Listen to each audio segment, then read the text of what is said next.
I thought I would do, somebody mentioned it was Tasteful Thickness mentioned yesterday, like a bionic frog, I think, or a cybernetic frog. That got me thinking about just bionic animals in general. And so I'm going to zoom in a little bit.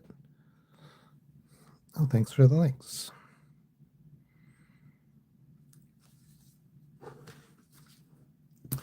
I have a bionic kitten. And we did. Oh, crud. A bionic kitten. Yeah, so we were talking about. I was just drawing cute things yesterday, and we were talking about like. Let me see if I can get this to be even closer. We were talking about crap. Bionic animals. Ooh. YouTube. They're so sensitive. The YouTube camera. Okay. It thinks it's rotated weird. I'm just trying to make it so when I draw here, you guys can see what I'm drawing, because I have to like draw so far away when it's okay. But what's happened is my all right. That seems to be staying still. All right, I'm having an adventure today. Hang on, I need to put you straight up and down. Okay, so I did a bionic cat. It was interesting because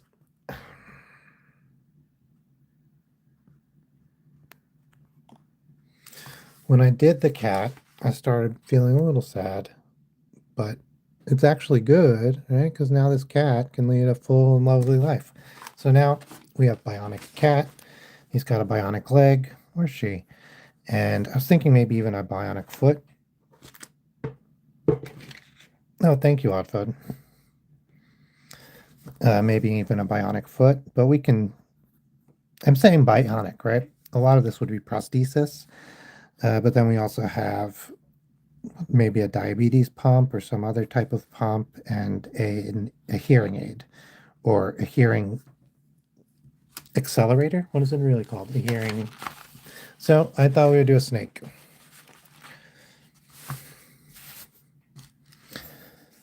And I thought the best or the most, what struck me about a snake, I was thinking you could have like a bionic rattle for like a rattlesnake. Yeah, cochlear implant. Thank you. Thank you. And I was thinking enhancement also. Like it doesn't necessarily have to be, because like when we think of bionics for today's life, it's like, oh man, you're gonna like go through surgery, it's gonna be terrible. So like only people, it's not like something you do cosmetically or even it's usually because you have a medical need. But in science fiction, what happens is it becomes so relatively safe and so commonplace that people will just get it to enhance their own. And so I was thinking this would be like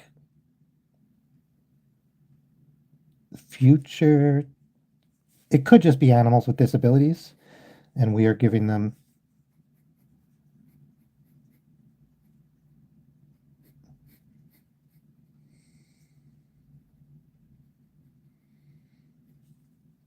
The replacement for that. But I don't know. I didn't make that decision. I was just drawing some bionic animals.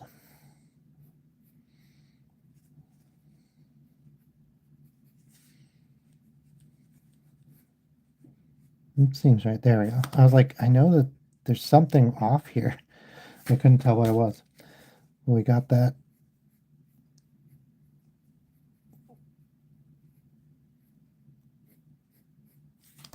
Line to be better.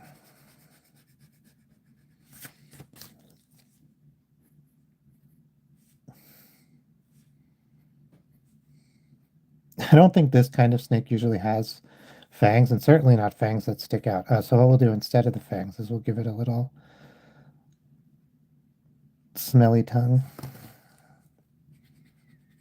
Yeah, snakes smell with their tongue. A lot of reptiles do. That's something I learned in second grade that I'll never forget.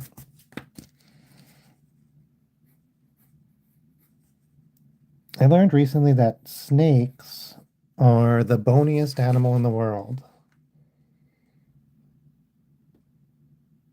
because they got all they make ribs over and over and over again. Hmm.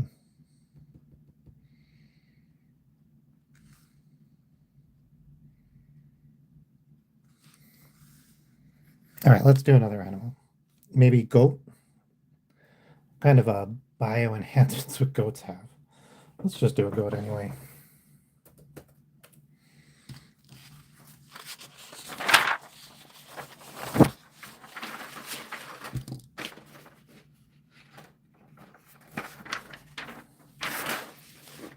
Having a tea, having a weird day. I had like 10 minutes before this started, the stream started, and I was like, perfect. I have a lot of time. I'm going to draw some stuff. And then I realized my pencils were out of lead, which is like fine, but they had to get replaced.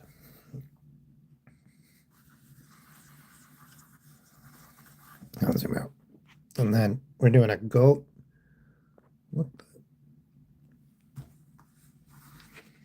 Okay, we're drawing a goat.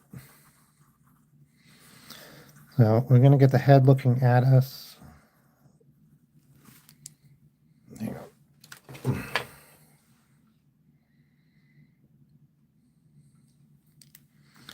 Let's have it looking at us, but from lower, I think. Yeah. So here's like the body. We'll have the legs, the back legs here, front legs like here and here. It's like kind of turned. And then we'll have the head here. So I'll have like still the sketching here, but the heads are a little bit pointy. Maybe little horns. I don't know if that changes it from a goat. There's like goats are the species, and then do you have like ewes and rams with goats? I don't even know. Little eyes on the sides. And then ears. Ears are like very sheepy. Okay. Nose and mouth. All right. We'll get there.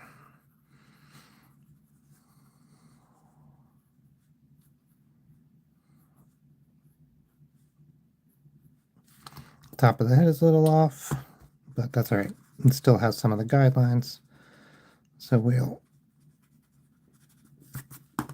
clear that real quick.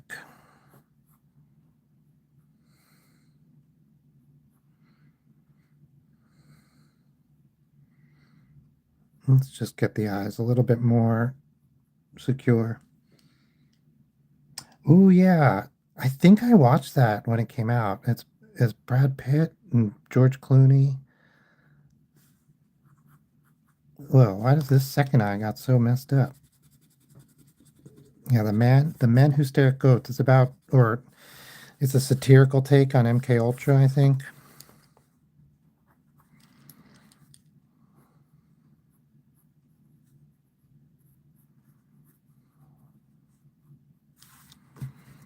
I'm like focusing too much on these horns and stuff.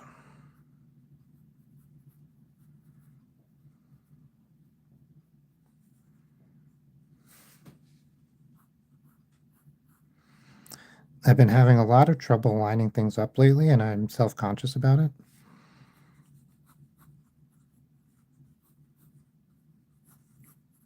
So I'm like being extra, and that's not always good.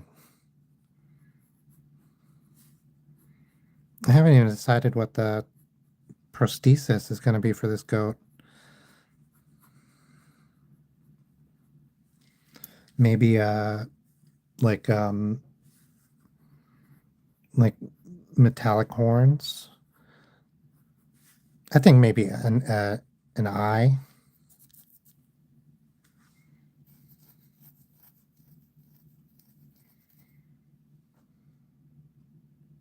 Prosthesis.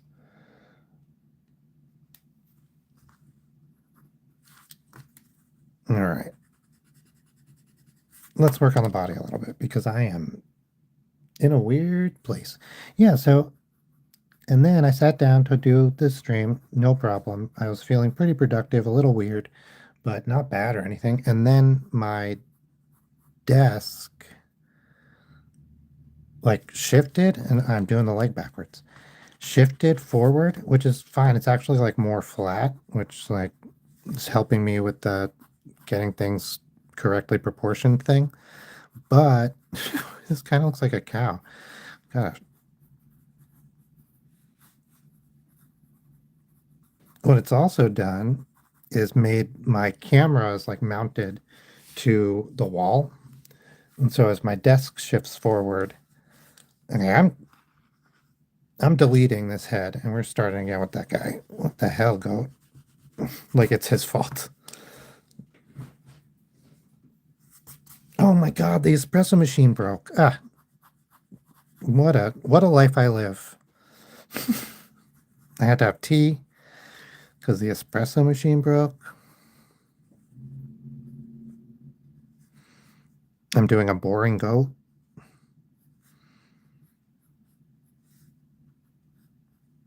We went to I said this yesterday, we went to a teddy bear museum.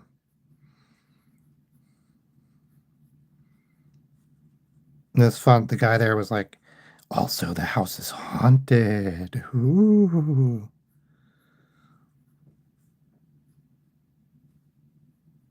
Which is funny. Nose, eating something, mouth. Let's get eyes closer on the side of the head. I'm not thinking of any prosthesis, so I think we'll have to prosthesis. I'm not sure.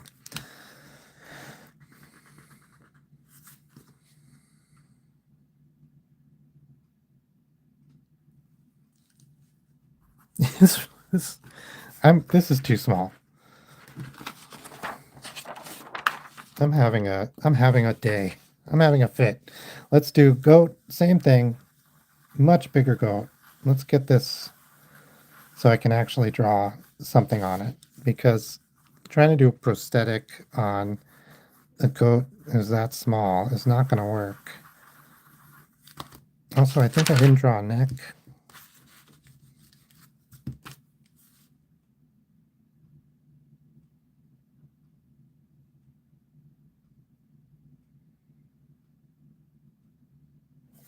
Yeah, we found one that's in between. Uh it's not it's like not a it's under 200 bucks. And it's not perfect, but it's pretty good. Um what is it? The Breville Aroma. It's it was definitely the best in our budget. I've tried a bunch of the other ones and it saves me money because I am addicted to espresso. I'm not gonna lie. I worked in coffee shops for like 6, 7 years and it's killing me. Cafe Roma, yeah, Breville. It definitely doesn't get hot enough. That's my number one. Uh, not complaint, but yeah, the Bambino is that the next one up. I think we'll try it. This one broke, so it's time for a new one. Because I've been going to the shop. What are they called? The coffee shop, and like it's not. I can't spend all our money on that, and I will.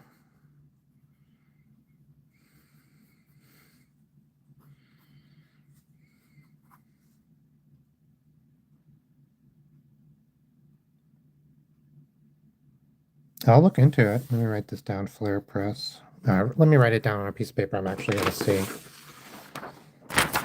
I write it down on the goat page. I'm never going to see it again. Okay. Yeah, and I was thinking to get a mocha pot, which is fine. It's not espresso, but it's pretty good.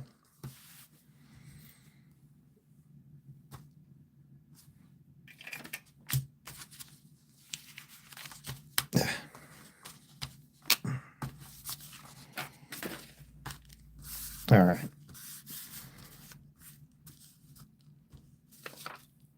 I'll definitely see this.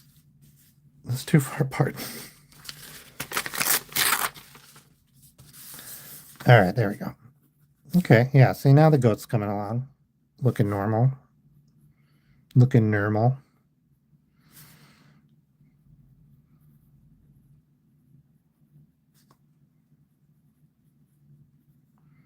One time I visited a girlfriend. Uh, she wanted me to come visit her family with her. And I was like, okay, no problem. And we drove into a city and I was like, oh, this is great. And or we took the train actually. We took the train to sit into a city upstate.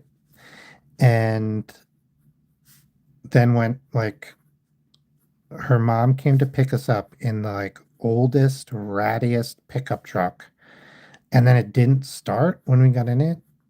And then she's like, I tried to leave it running, but I did it didn't stay running when I came to pick you up. And we're like, it was so strange, very uncomfortable.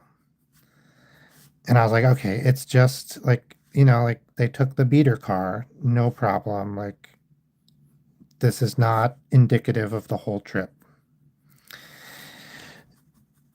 Reader, it was indicative of the whole trip. So then, okay, I was thinking we'll do the horns. What would a goat get if they could get prosthetic horns? Like, uh, cyber horns. I think they would be like larger in metal, but then I think they would also have like you could put different tips on horns that make espresso. Yeah. Now that would be a friend. Goat would be a friend to me. So I get to the house and the stepfather, which I had not really heard much about, was there. And he was South African. And we walk in, he has a gun. He's pulled a gun on me. Like before, this is how I met the man with a gun pointed at me. And I was like, oh, okay, hi. And because at that point, like we were in the middle of nowhere. Like people knew I was there, but like who knows, right? No, he never showed up. So I was just like, this is what it is. So that's what I said to him. I was like, this is, the situation is out of my hands right now. Anyway, he ended up really liking me. And then we went and fed the goats. Oh, yeah. He had it pointed at me. It was definitely not legal. It was, I've had a gun pulled on me 3 times and brandished twice.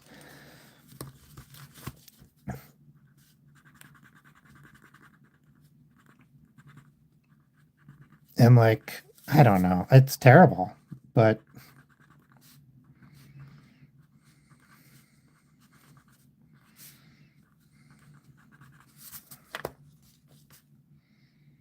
yeah, yeah, I wouldn't put up with that now. I was young and dumb.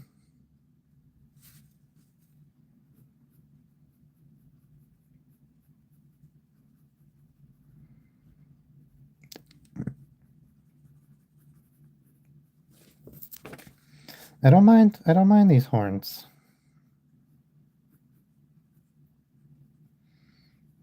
Got a little like attachment points. This one has a, let's make it a ball socket.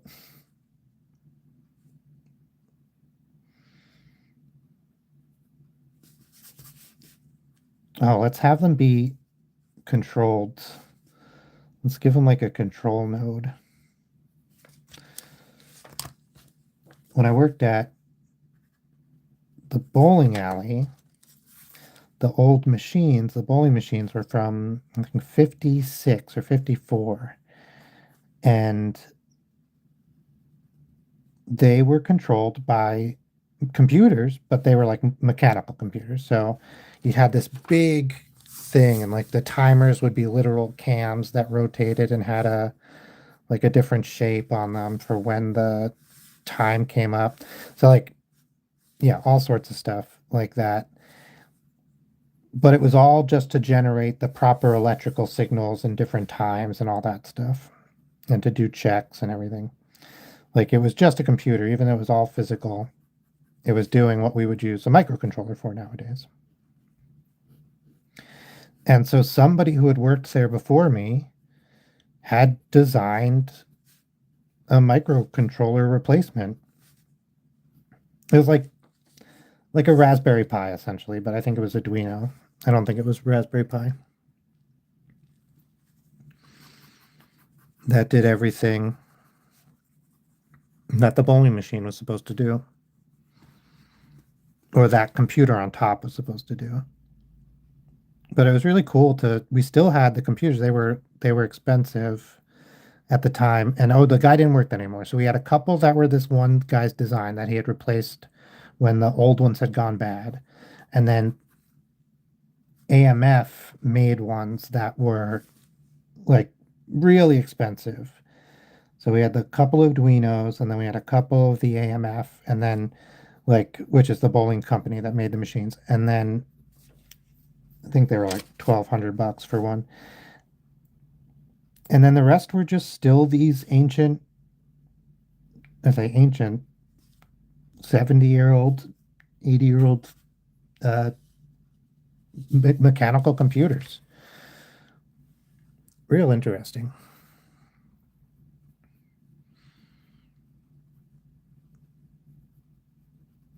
But I had not seen anything like mechanical timers or like there was relays and but there was more gates and was it NOR, maybe XOR, I think. I'm not sure. I'd have to like remember the actual programming of the bowling machines. But yeah, it had logic gates.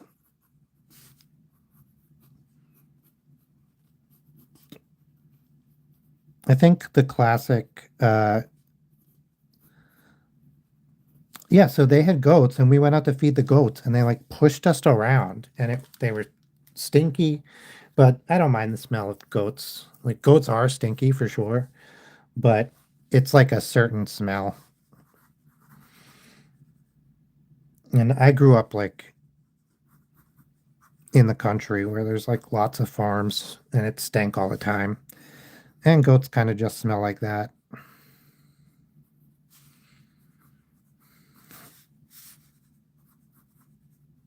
To this way, then this way.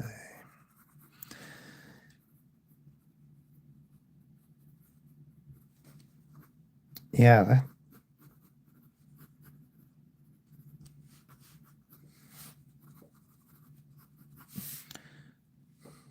now the question is, do we give him like a, let's give him some sort of, the lower leg, let's leave goat. So then you know we're in the future. But the upper leg, let's make somehow biomechanical. So I think we could build like a box that it comes off of. something like this.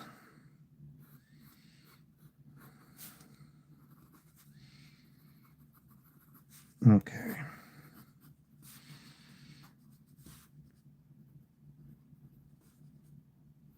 And put like a track.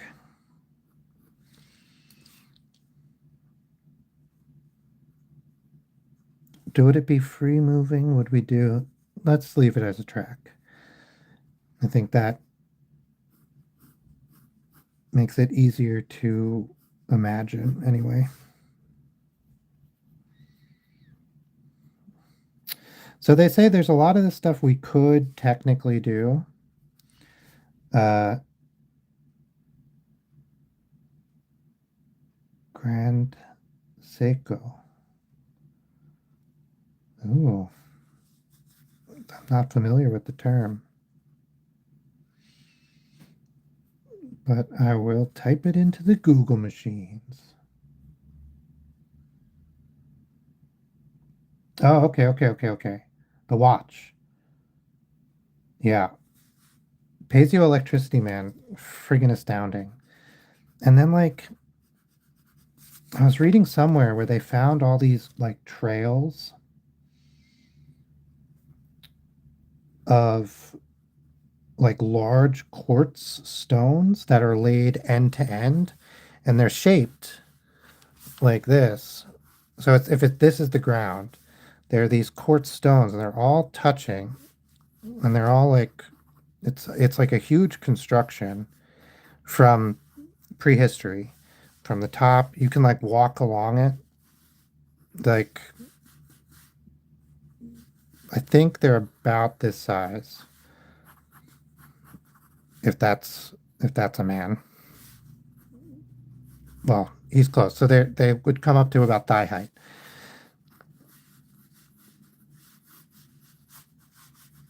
And they're sloped, they're shaped kind of like this. If you had a cross section, it's roughly done, and they're half buried. But we don't know why they built it, because we don't know why they built anything, right? And I believe this is a few hundred miles or a few thousand miles. No, that's too much. It must be in the hundreds of miles from Stonehenge, but I might be just conflating the two. Um, but when I heard about this, like, they're touching and they're like, why would they do this? I just thought about how if you whack quartz, it sends like a lightning strike through it, the piezoelectricity. And I don't know. I just couldn't stop thinking about that. It's someplace I'd like to see. It's like a completely non-important, like whatever, um,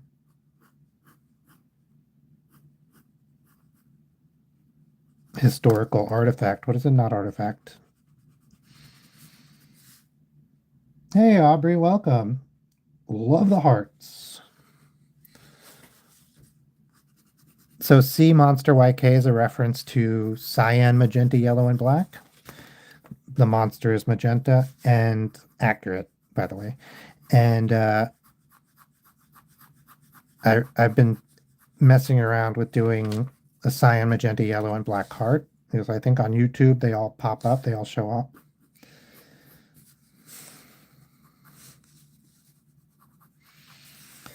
But yeah, I love a good.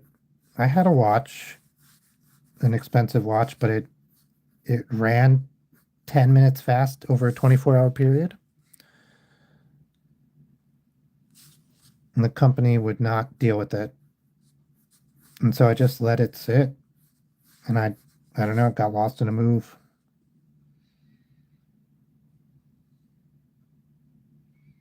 Oh, that's great. 3-day weekends are always good.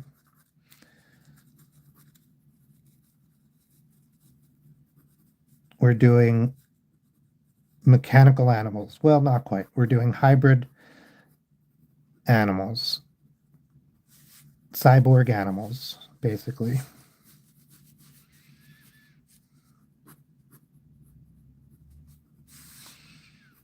I'm readjusting the view we're seeing on this, so I have to readjust this.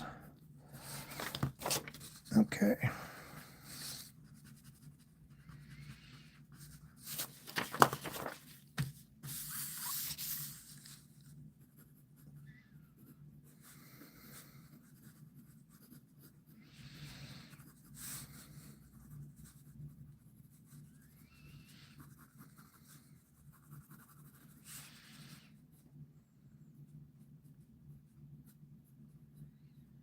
I was thinking about doing a crab next. I've drawn a few crabs. I don't hate them, but I do find them hard to draw a little bit. So I try to avoid stuff like that on the streams. But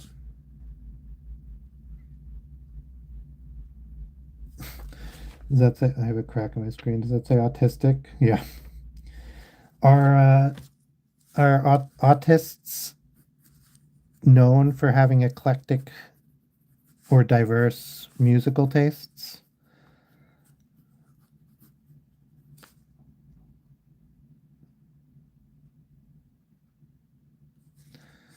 Yeah. I don't even have a collection of music anymore. I lost my whole music collection. I lost a hard drive as I was trying to back it up. And I did recovery and I didn't get very much, a couple snippets of things. Very depressing because I also had a lot of my original music on there from when I was writing and producing music um, as an amateur.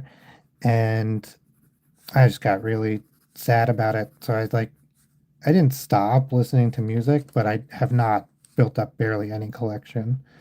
I have some like Korean alternative rock bands, and I have like Chapel Rowan and a couple of things like that.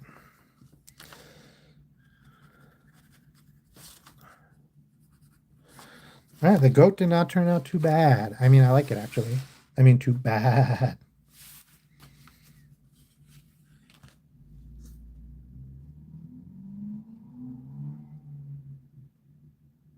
Oh, yeah, take your time. Enjoy life.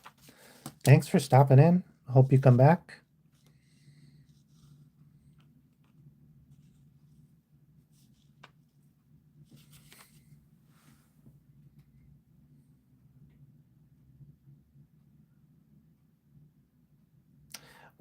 We used to crab. There was like the ocean, and then there was this like pond that kind of emptied out into the ocean sometimes. Or all the time, because I think the pond was brackish. And we would go down to this pond. Yeah, because it shared a shore. Yeah, yeah. It was like this. You would walk the ocean and then you would come up on this pond and you would like, and we would crab. We would stand on this shore in the, at the pond or the, yeah, I guess it's a pond, and we'd throw lines in here. And then you'd pull them in to get crabs. And you'd have like the crab break, which kind of looks like this. It's a like a deep metal net type deal. You might see them. I think some metal detectorists use them to like scoop up the sand because you can then shake it out and have things like. But yeah, and you use that to catch them, and it would just be a chicken line. A chicken line. We would throw in. You'd have a stick, right, in the sand, and you'd have a fishing line tied to it going out into the water. And on the end of the chicken line, I keep calling it a chicken line. Can you guess what's on the end of it? That's right, a piece of raw chicken. You'd have a piece of raw chicken. And the crabs would find that and they would grab onto it. And then as you dragged it slowly back, the crabs would either be held onto it, right? Or they would follow it even. And like right around here where the they were like, oh, when they would realize they were about to be pulled up onto shore, you would step in and you'd use the crab rake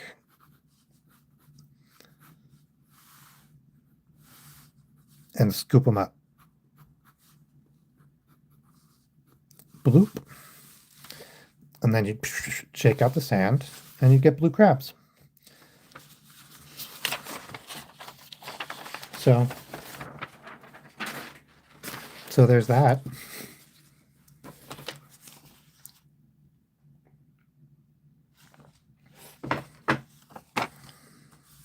It was fun. I did it with a friend's. I didn't really like fishing, but crabbing was nice. We did it with a friend and their dad. Oh yeah. You pull up sand fleas. When I grew up by the bay, and like if you're digging near the water, you're digging up sand fleas. Like this, they're this size, like life size.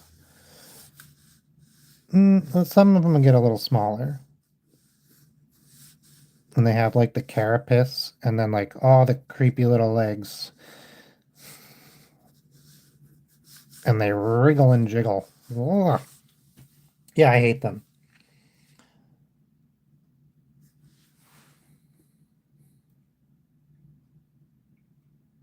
Hmm. Yeah, I stopped burying my feet in the sand because you'd hit a sand flea and like what? And then there's like really little ones that bite, but I don't think they're sand fleas. I don't know what they are. They suck. All right, I'm trying to figure out how do we. So they have like an arch. Okay, we'll do like. Nope, that'll be the center. Well, and then you have this part. Okay, we're gonna do what you're supposed to do in these situations when you're having trouble describing a shape in 3D space is draw something simple that you know how to describe in 3D space. So let's do that. So we will do a box. I want the crab to be kind of standing up and pointing to the sky. Oops. I can't even do the box. Let's see.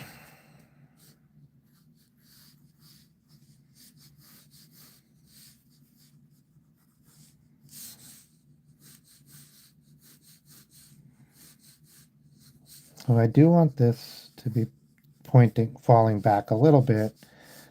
Okay, something like that.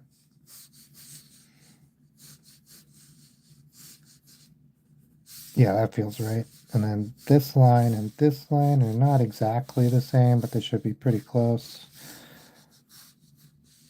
And this line and this line, there we go, should be like that. Should also not be exactly the same, but they should be close.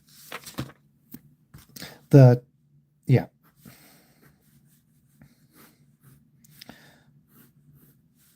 All right. So now you have the front middle of the crab is here. It's like little eye stalks are here and here.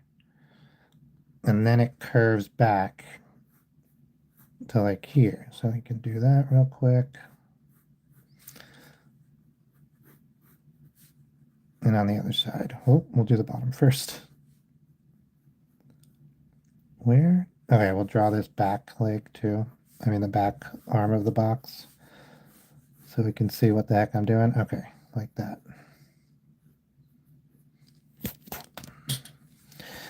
And let's erase these corners. We don't need them anymore, hopefully. And then these are like, I don't know, spiky or something. Whatever crabs look like. I really did need it still. Okay.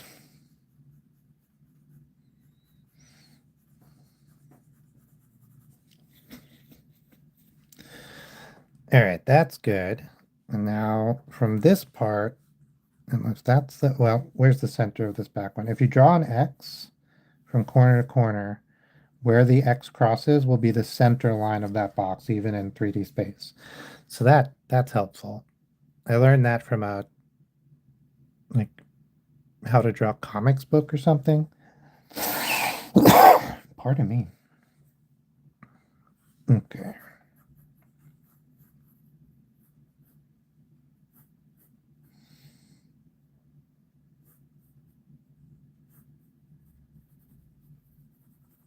Okay.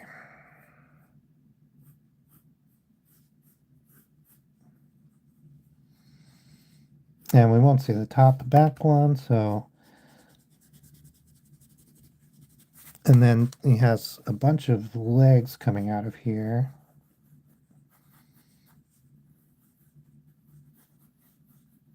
Okay.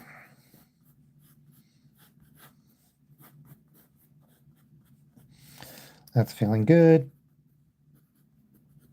And then you have the front. Oh, it's 3 back legs. And then front claws, right, because they're kind of arachnids. Okay, okay. 1, 2, 3. And then 1, 2, 3. Out and down, out and down, out and down.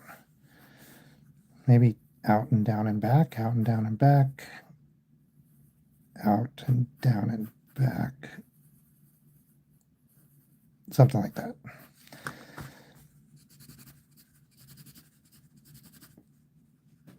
And then we won't see any of this.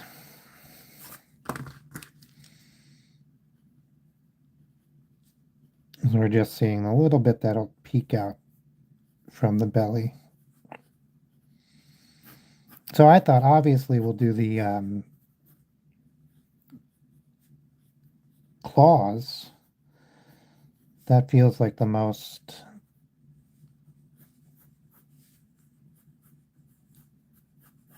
bioengineering. What is it? Bionic enhancement. Ripe. I don't know.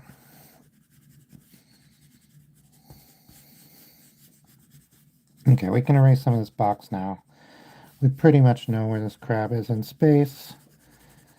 Good, I hope so. Now that we've erased the box is when we're going to have a problem, because that's how it goes. This was the center, so here's the eyes.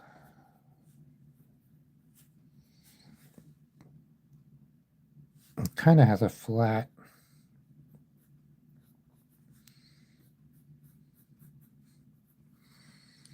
Oh yeah, and then also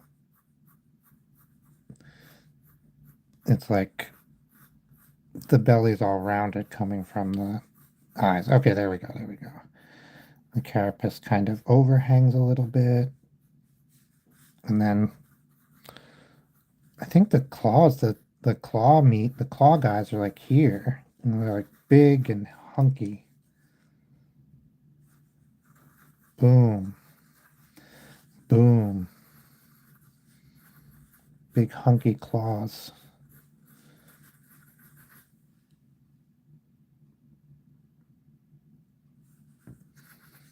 Okay.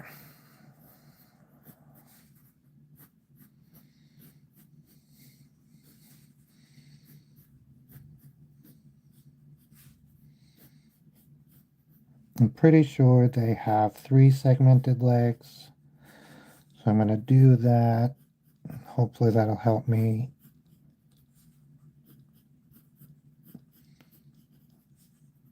make it look like a crab.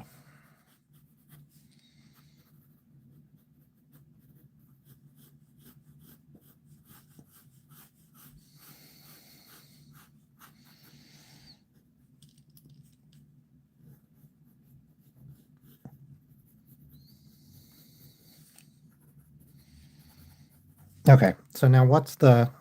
where is that arm? That arm's supposed to be coming from here. Okay.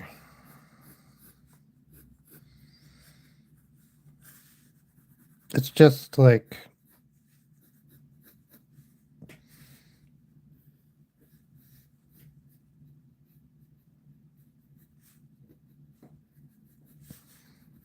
regular crab claw, but it's got some sort of Like winch.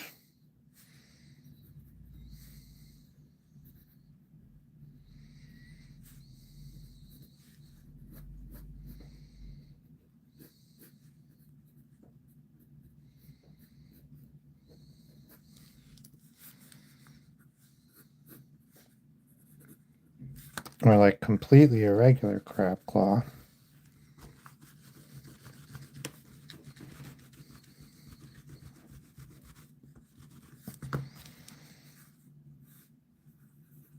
I had these legs. These back legs were just in the wrong spot.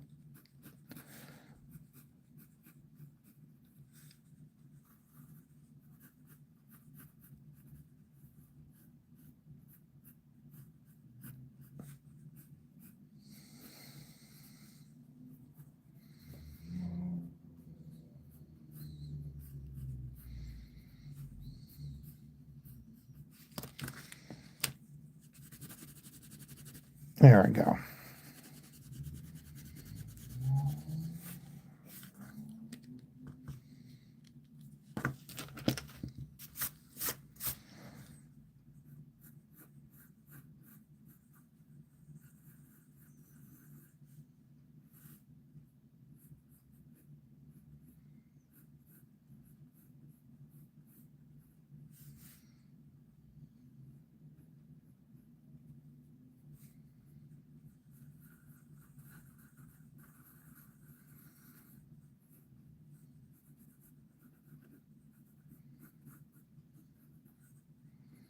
Let's say, like, let's make this one all metal. There's a snail that lives somewhere in the sea, I think by thermal vents, and it creates iron in its teeth, I think, so it can eat a certain kind of rock. And it just gets the iron like out of the environment it lives in because it lives in such iron rich because it lives by like thermal vents.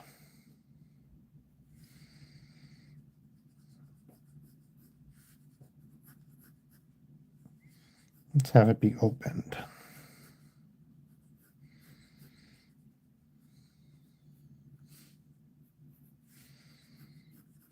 Okay.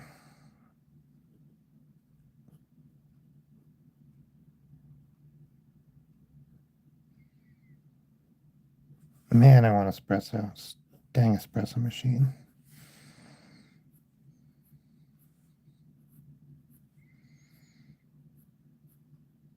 It was working this morning. That's the most frustrating part.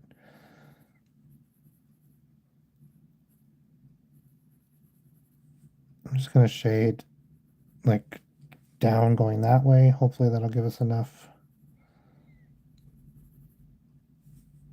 like understanding to see what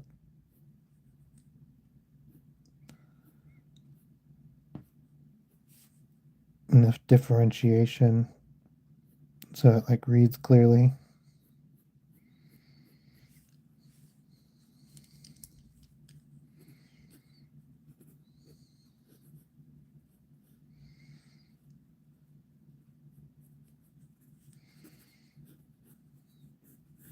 Okay. And let's erase some of these guidelines.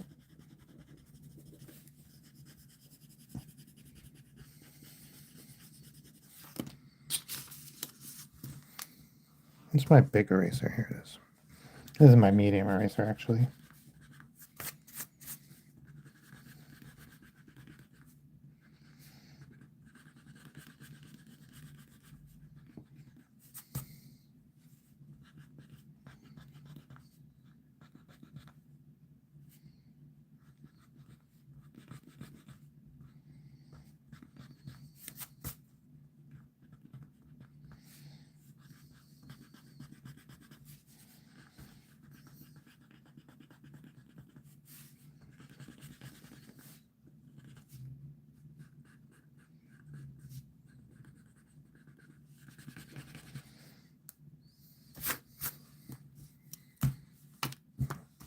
Okay, and then their bottoms kind of look like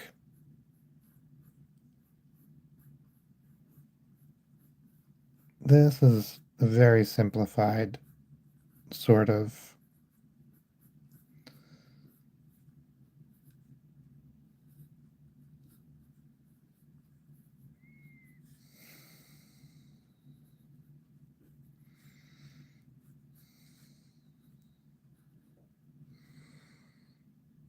And then the mouth, of course.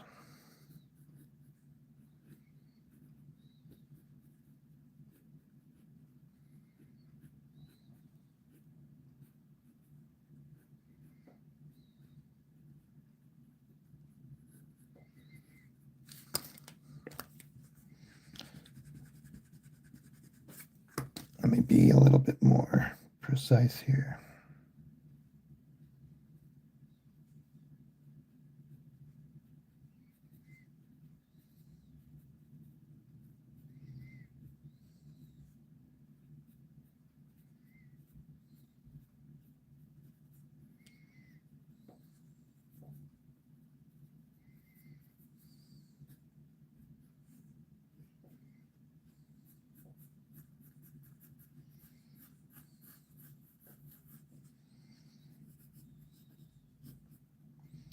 Hit these joints a little bit, clean this up.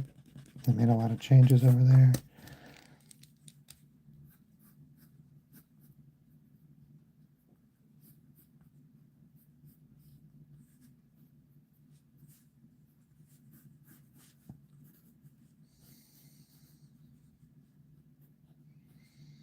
These joints are kind of surrounded by cartilage, and it's like mostly what holds them together. It's on the outside. You can see this if you're eating like a lobster. It's the same kind of thing.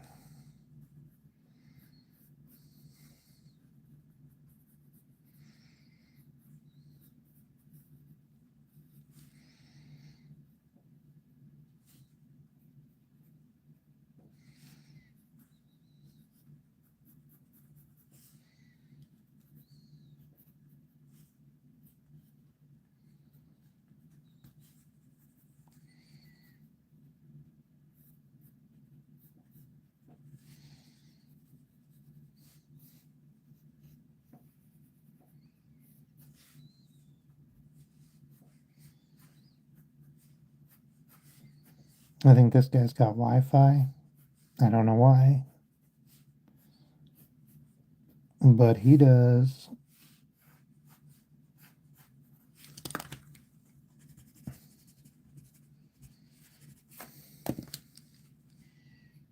And some other looser antenna.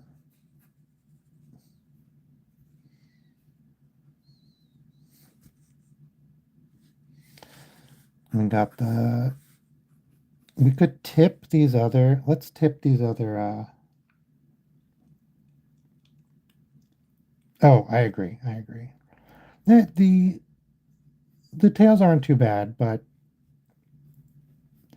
the claws are the best.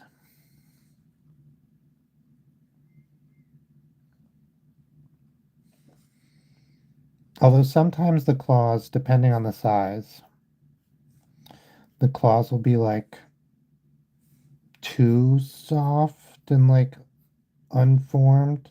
So what can happen? Maybe it's not the size, right? But a lobster's claws will atrophy when they're kept like rubber banded. And so if the lobster has been rubber banded for a really long time and it's not able to open and close its claws will atrophy. And then the meat out of the claw is like weird and gross. But if you get it fresh, you don't usually have that problem, and then the claw meat's delicious. Although sometimes the tiny claw will be bad, but whatever. My uncle was a lobsterman.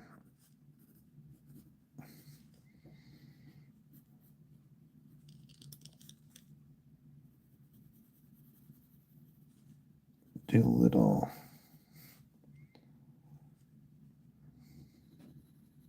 Yeah, so I wonder if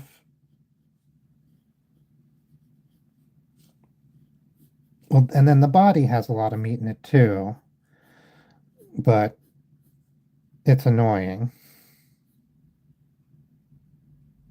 Well, I've never had lobster eyeballs. I find a little bit not for me. I'm gonna give this crab teeth like a lobster claw, even though this crab wouldn't have teeth. I based this off of a blue crab, but maybe he got them in the war. Oh man, the more and more I learn about the Vietnam War, the more I understand why there was so much, like why it dominated culture for so long.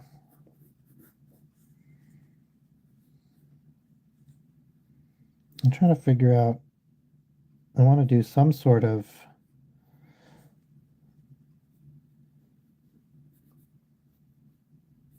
maybe reinforcement here. I think we'll still do the winch idea, but it doesn't have to be so ugly. It looks like it's just tapped on. We can do, we could actually like put the wire out in the open like this.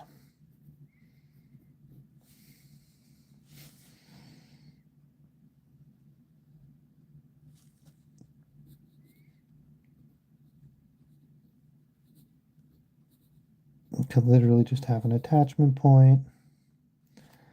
We'll make that wire double thick.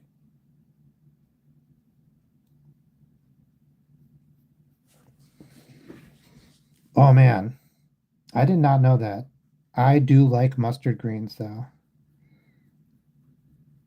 When I worked on the farm, we grew mustard for the seed, right? Um, but somebody was like, "Oh, have you had some of this as like a, you could eat it." So we all ate a bunch of plants that you wouldn't normally think to eat just because we were on the farm and they were there, and like the people who work on farms are like, "Hey, did you know you could eat this plant?" And then they eat it.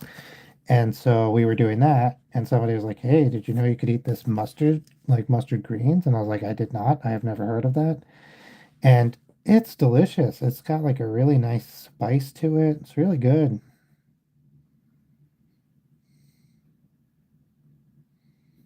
But I always ate it raw, so I did not know.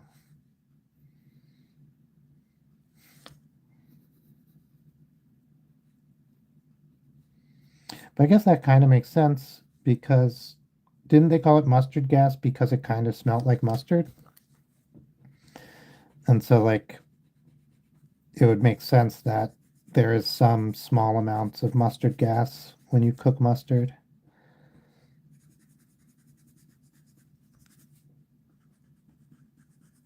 When did I learn that humans are like really, really astounding at smelling? What was it? Oh, the chemical that like rotting fruit gives off or ripening fruit gives off. So we're like, I should have used the dang. So we can smell it at incredible rates, like one part or a few parts per trillion or something. And like much, much better than dogs could smell it. Like it's just one of the things that humans can really, really smell good. And yeah, we got him tipped with a little, we can even put little like spikes on the bottom of his little feet, his little metal shoes. My mom, bless her heart, used to clean, and she swore to God that cleaning with a bleach ammonia solution for some things was like the holy grail. I think it just causes a reaction, right? It fizzes and it smells really strong. So she thought like this must mean it's doing extra cleaning. But no, it's creating a poisonous gas. So every time she cleaned the bathroom, she would use that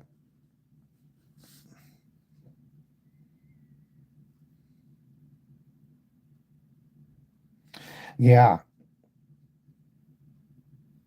yeah. Like pattern recognition, we're very good at that. And it's probably even like we're too good at it, right? And it's probably because you really need to be able to see the face of a predator or something before. And it's much better to have false positives than it is to miss a real threat. They did a study and they found that like there's these jumping, spitting snakes, and they basically like they curl up, they spit venom, and they jump away. And they didn't know why they would do this. Like they were like, we thought that maybe it was to capture prey, that they developed this spitting venom thing. Well, there's that. Although, yeah, I mean that you get into AI can be trained to be much better at pattern recognition than people for specific use cases, right? And I think, in fact, that's some of the best use of AI.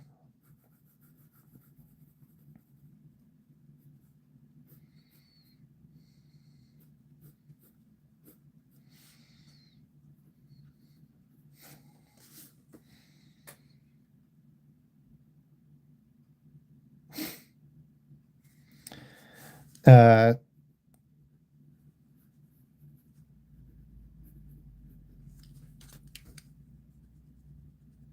I think the problem there is like, depending on the neighborhood, if I saw five people in hoodies acting in a certain way, I'm going to cross the street. And it really doesn't have anything to do with their race.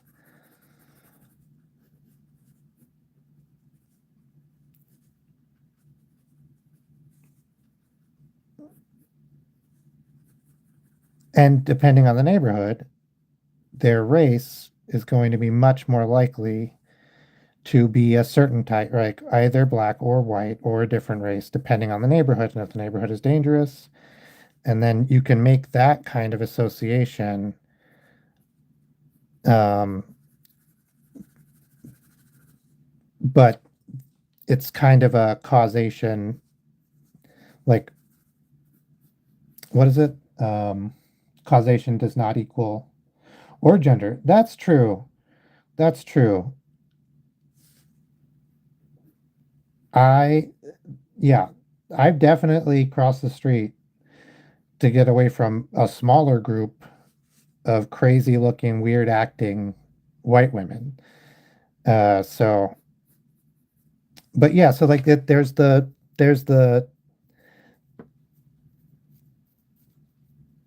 there's this thing we do, right? Where we're like, oh, it's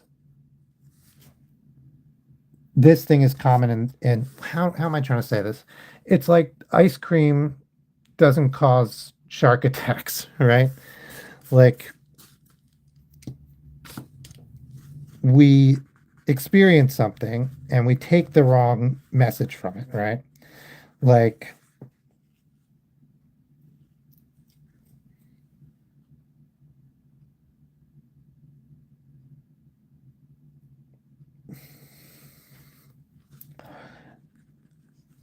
so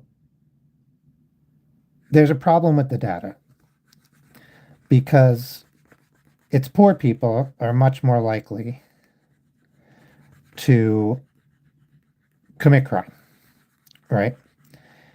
And black people in the United States, black communities and families and are much more likely to be poor in the United States. So you have this correlation, but when you control for race, we see that there is no real um, correlation between race and crime, or no significant correlation between race and crime, that can't be explained by the aforementioned disparity in poverty. And so it's really hard. There's no meaningful data there, right? That's the thing, is because then you also have over enforcement in Black communities, which then you can go, well, no, see, they commit so much more crime. But then when you look at self-admitted people, like self-reporting, they self-report at the same rates.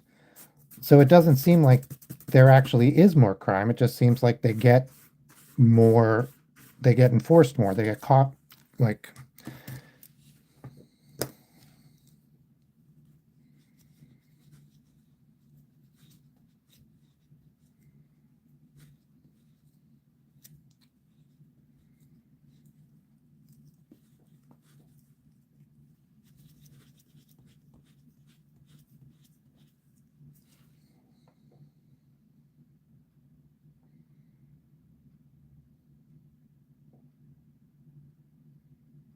yeah, I don't have to be brave. Like, there are dangerous people in every demographic, 100%.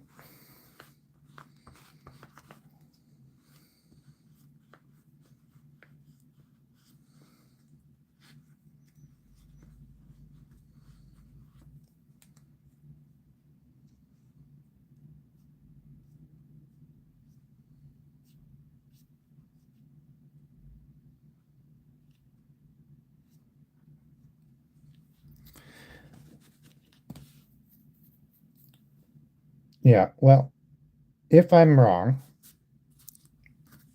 I will take down this study and I will look into it.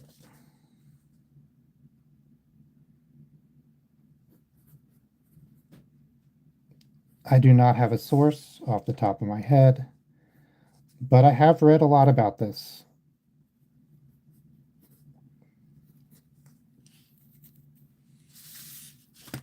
And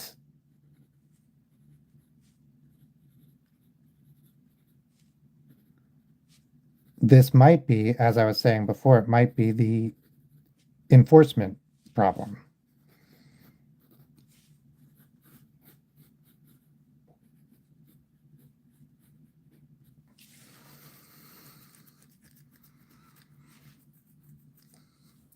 I was trying to think. So I was saying earlier, I've had a gun pulled on me a few times, and 3 times. And it was a Hispanic man, a white man, and a black man. So it's 111.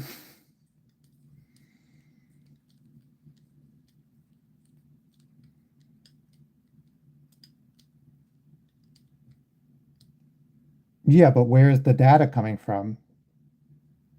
No, no, no, no, no. No, that's not how it goes. Like, you can't say enforcement is downstream of the crime and then say the crime, we can tell there's more crime because we have the statistics from the people who have been enforced. You only have that statistic because it's been enforced. So it might be downstream of the crime, but it's not downstream of your data.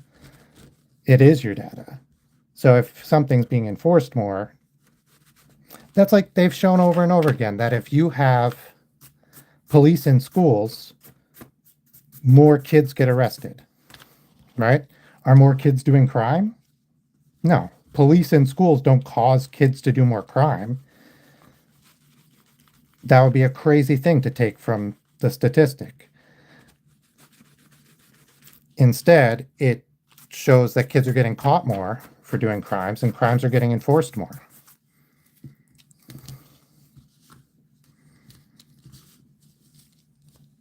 I'm going to give him metal teeth. Wow.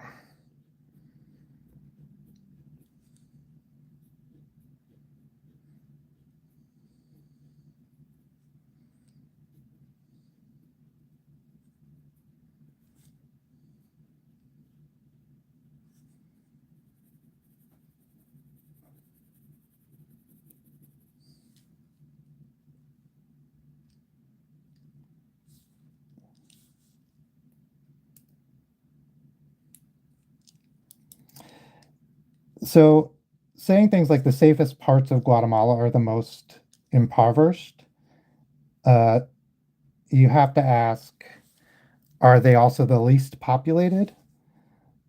Because that correlates with safety very often, right? Like there's statistics about gun violence, and they're always like, oh, the inner cities have so much more gun violence, or the cities have so much more gun violence. But when you control per person, that's just not true, right? Like there might be more murders in New York City than in Bumblefuck nowhere. But when you say like, well, how many people are actually there, and you control for the number of people, the population, how likely is it that you of one member of the whole population are to be murdered? It's often worse in Bumblefuck nowhere.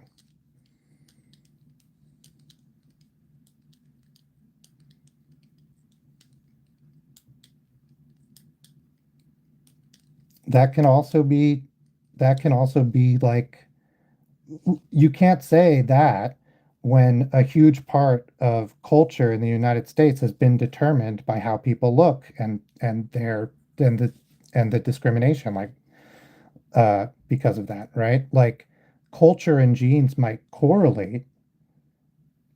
That doesn't mean one causes the other.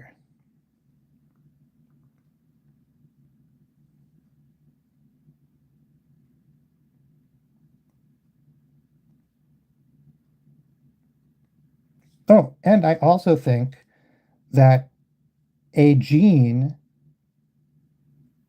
hey, Jurassic World 95, yeah, welcome, welcome.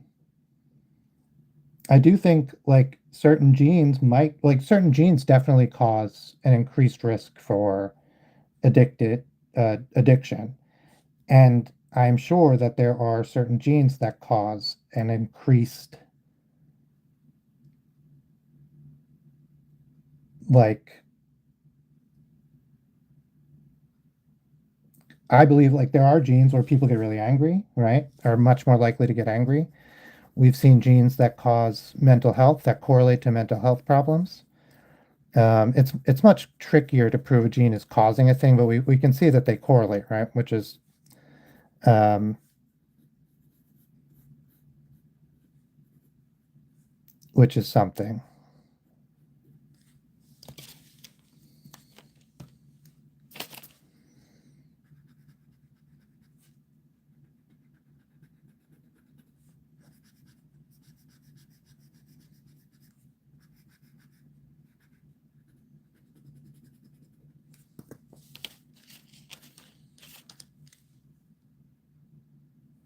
Yeah, but one can lead to the other. Like addiction, increased addiction will, no, this I don't know, but I think it feels self-evident that if you have a group of people who have a gene, whatever genes look like, right? That's not it. One goes this way, one goes the other way. Yeah. You have a group of people that have a specific gene that make them more likely to be addicted. Now, say in the general population, it's 1 in 100 that makes them more likely to like that of people who can be addicted easily. And people with this gene, it's 20 in 100 or 1 in 5, right? And a certain percentage of this 100 will try drugs. And let's say it's 50%. So you'd say like a half a person is likely to become addicted out of this 100 without the gene, and 10 people out of this group of people are likely to become addicted, on average over a long period of time, etc., who try drugs from this one.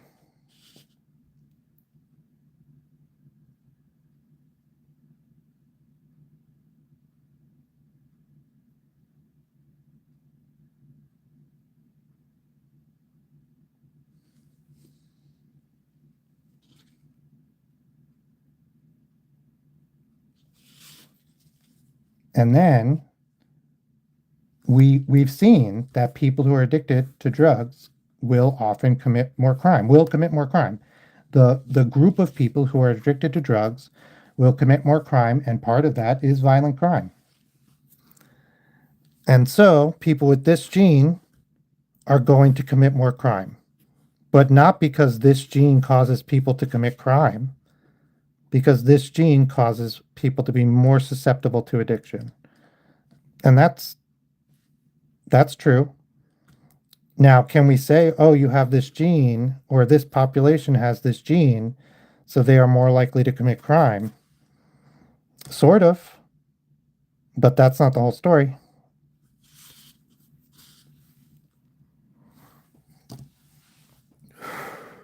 Gosh, it's cold in here.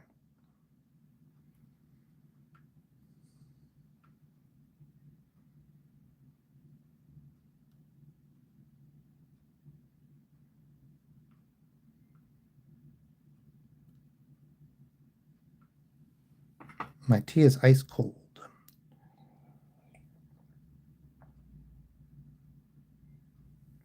All right. I think this crab is pretty good. Let's do some coloring.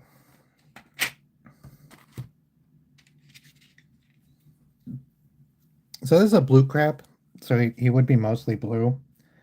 But I'm going to give an edge of orange because I think when people think of crabs, they often think of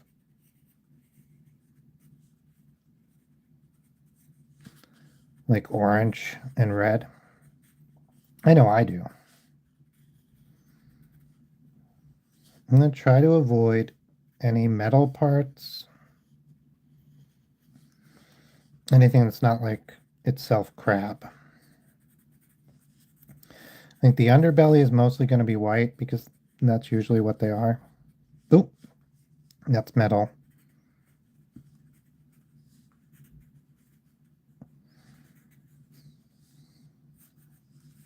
But, you know, saying that, I am going to give it an orange kind of tinge.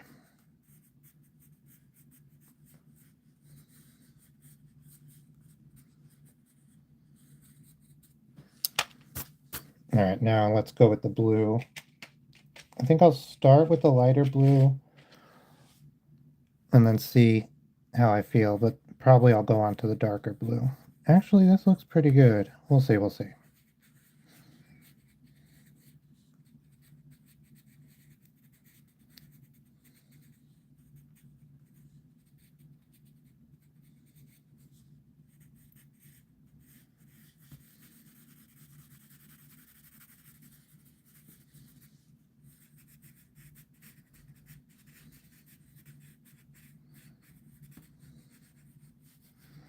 Usually I use blue for metal.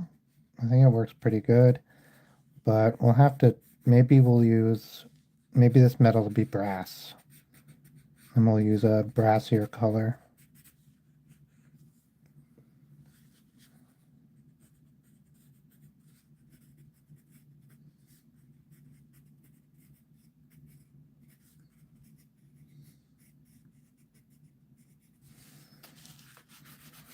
Okay, yeah, so for brass we'll use yellow.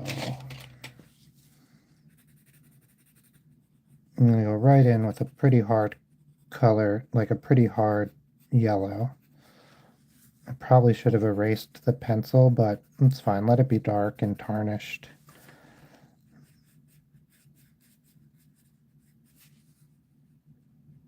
Brass teeth, nah. But yes, brass here, and yes, brass this whole arm.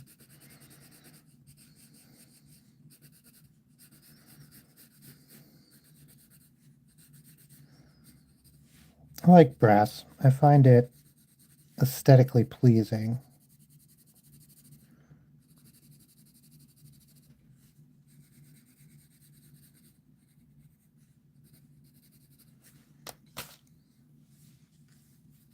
And we'll go with some orange, and then we'll go with brown right after that. I think that'll give us a pretty close approximation to brass.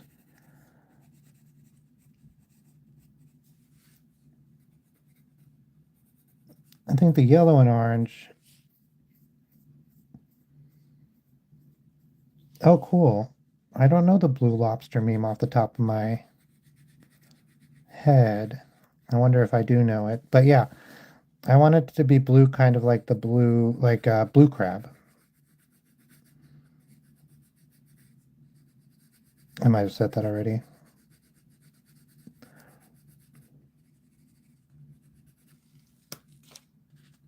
Sozoistic. Good name. I think you might have been here before if my memory serves. Or I'm having false memories, which I guess is a thing. No, it is a thing. As I've gotten older, I've had more and more false memories. And, interacted with people who've had false memories, which is people tell me they remember something about me that just is not true.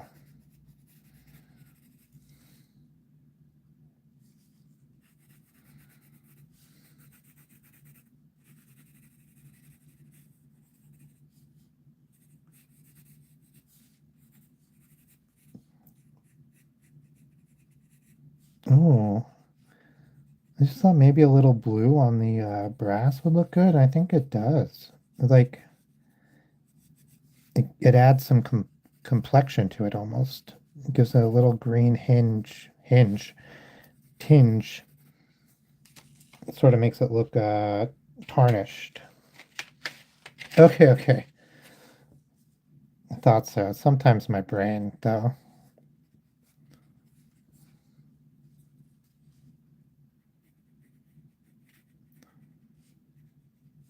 Oh yeah, we'll do. Hmm. Okay, I'm gonna use the brown for the brass to shade. So where it'll be darker, I'll throw in some of the brown or more of the brown. I'll probably come back with the black and give it oh, I should do blue up here and give it more of a shade, but okay. Let's try this dark blue. Let's see how it comes out.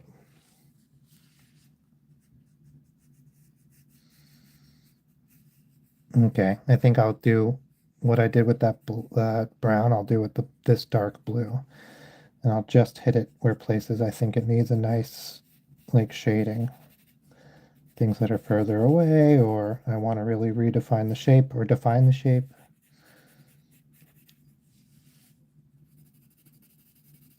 Create a little bit of shadow, that kind of thing.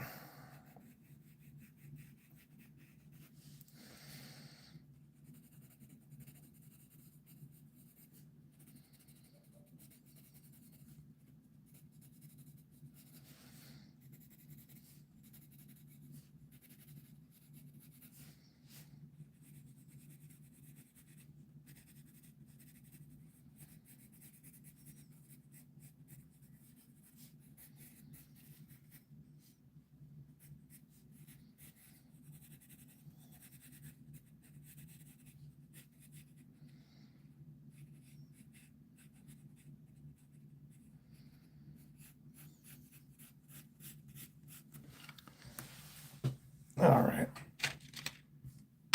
Ooh, thrifting. I want to go thrifting, but I want to find like insane things. Like, how crazy would it be if I went thrifting and I found a little sculpture of a bionic crab or something like that? That's what I like to thrift for, is things that are not useful at all. Like,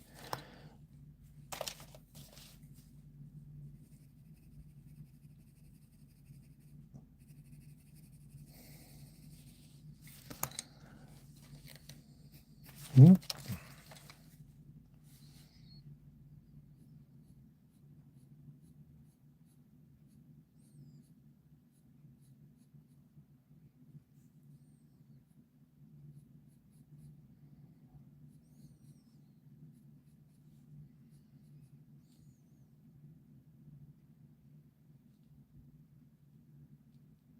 hey Timothy, welcome.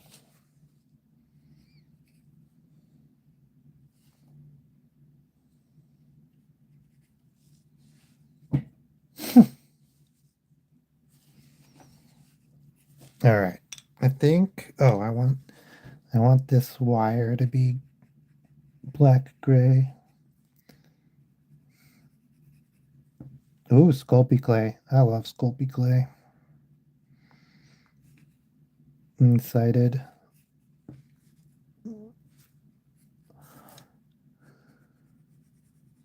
I keep thinking these are like little ferrules, but they're much more like shoes.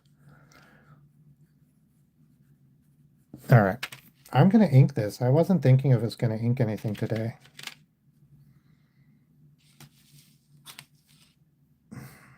Let's use the brush. It's more expressive. Um, I don't really know if this will benefit from using the brush, but I feel adventurous. So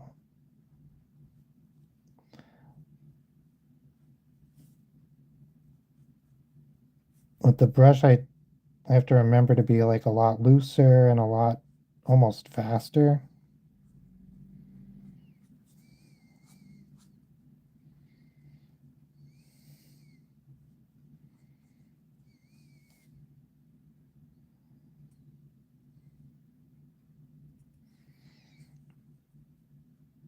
Yeah, I feel like Michaels, did you guys hear about this? Michaels um has started with dynamic pricing.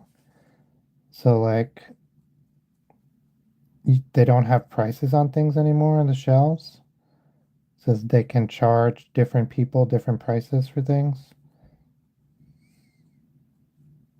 or they can change their prices like at the drop of a hat.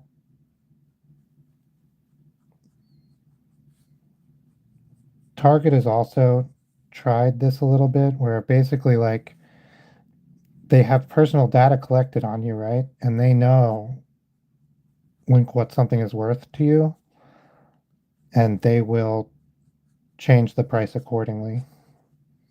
Feels a little dystopian. I don't know about the online price.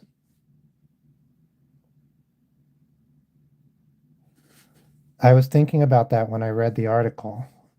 I was like, what about, and they just didn't address it. I couldn't find any more information on it because right now it's only in a few stores, but they're saying they're going to roll it out everywhere.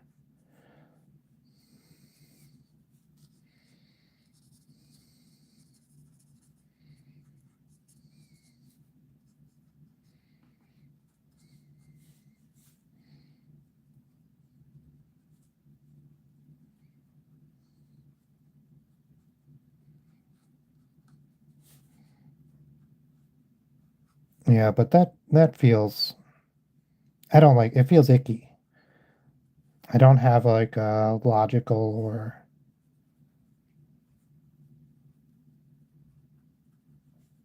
an argument about why it feels icky, but it feels icky. It feels like it shouldn't be allowed. Like how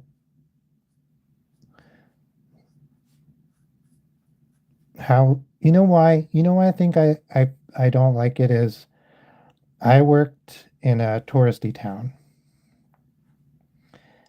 and there was a lot of places who messed around with the idea of making things cheaper for locals, which I think like it kind of makes sense. I think some places did do that a little bit, but I don't know about that. But what definitely happened is they would like raise the price during tourist season.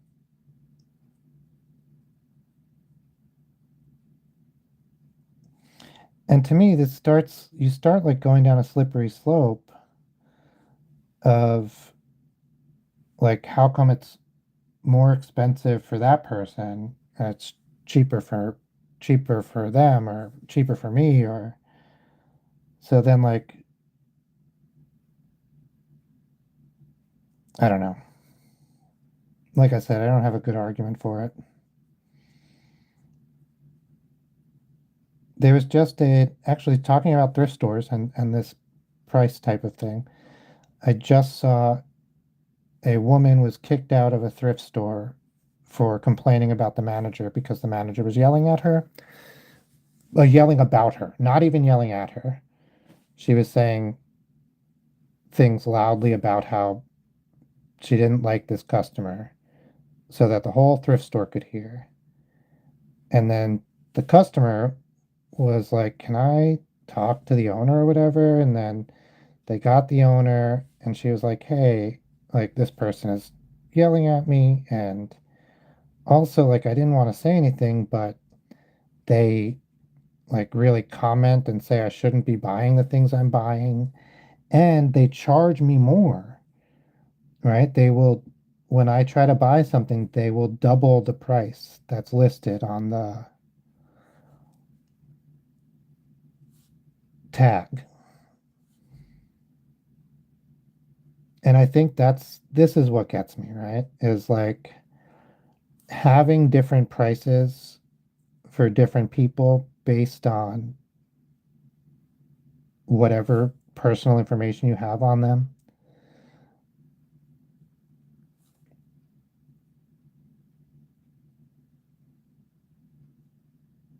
could so easily be turned into discrimination and like choosing.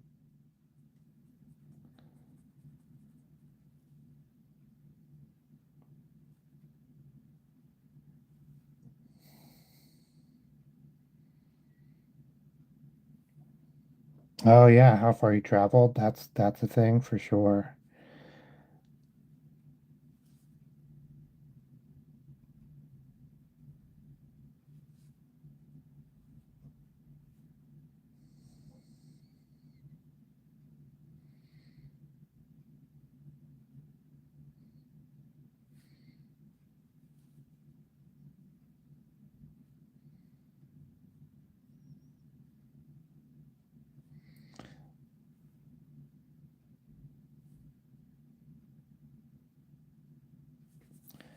You could even do like my wife was sick recently and I went to the store to get her a bunch of cold medicine. And the cold medicine happened to be on sale. Really lucky. But what if when I went to the store, they knew my wife was sick and instead of it being on sale, it was more expensive? I almost certainly would have bought it. Like, what was I not gonna get her the medicine she needed to feel better? Of course I was. And I think like that's what they want, right? I've heard it said like a cold drink will cost more on a hot day. And like that really bums me out. I worked at a farm stand, and on hot days, you'd have a lot more people stopping in trying to buy a water. And for a while, we were cash only, and people on runs or people biking or walking by often don't have any cash because that's not the type of day they're having. Maybe this would be true now. Maybe this wouldn't be as true now, but when I worked there, it was true. And I would give away water. Uh, my boss got a little weird about it, but I was like, listen, if we can't afford to give thirsty people water, there's something wrong, right? Like, this is a few cents and it creates loyal customers. Like, people come back, people tell their friends how great it was that we gave them a water. Also, like, if you're really having this big of a problem with it, I will buy a case of water to keep here for my own personal property and I will give that out. And then he was like, no, no, it's fine. Oh, that's okay. Maybe you're right. But what if instead they were like, no, we have to chart make the water cost when people want it, that's when we need to charge them more for it because demand is high. We have to perfectly match supply and demand. That feels gross. Yeah, it's like I'm gonna, this bottom got a little away from me. I'm just gonna kind of,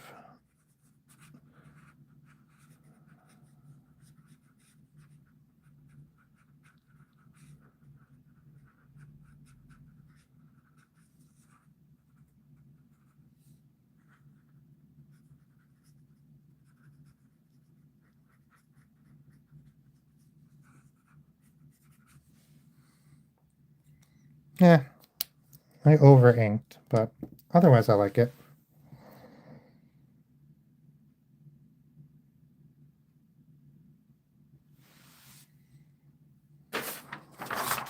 Let's color the goat. And then I think I'll call it a day. What color are goats? Brown? Brown and white, probably.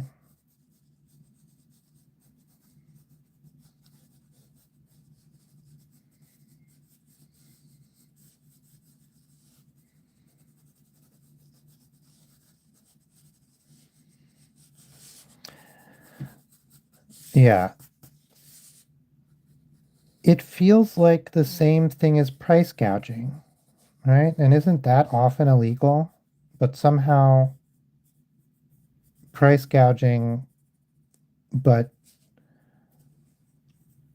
like with a little bit different name and you use AI instead, suddenly becomes legal again? Or is price gouging legal? I had always heard it was illegal, but then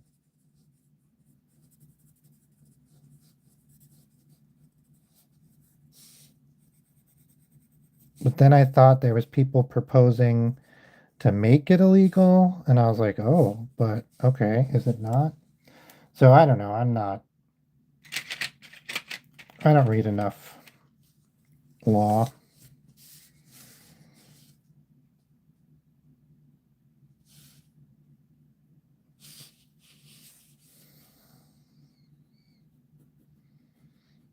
I don't know why I chose red. We'll do the can. That'll be good. And then I'm gonna do some like highlights and just to add some complexity, some dynamicism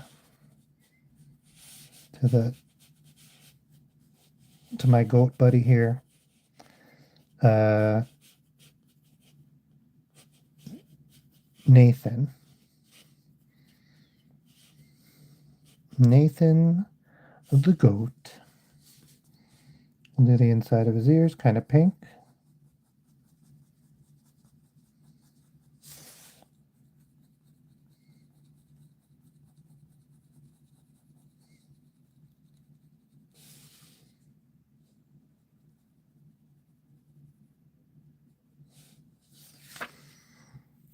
All right.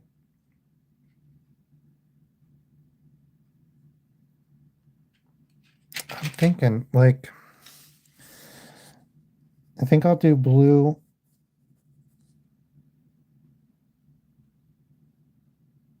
Okay. I'm going to add a little green. Same kind of thing for interest, for dynamicism, for a little complexity. But this is even more because red and green are complementary colors and they can create a kind of intensity and a difference because of the way our eyes work, I guess. I'm not 100%, but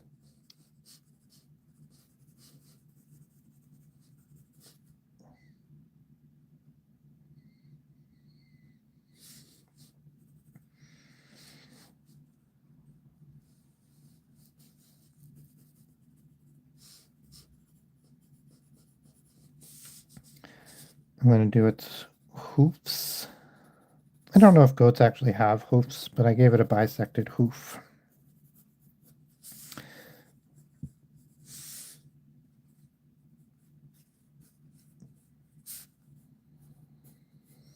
Okay. I'm liking that. I'm happy with it. I'm gonna use this blue to get some of this metal to be like a nice gray. Where's my pencil shaving cup? Oh, I think I threw it on the floor. Here, I have another one.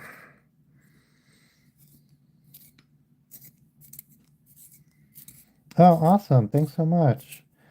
Yeah, I don't. Oh, thank you. Thank you. Oh, yeah. Oddfud. Definitely subscribe to Oddfud.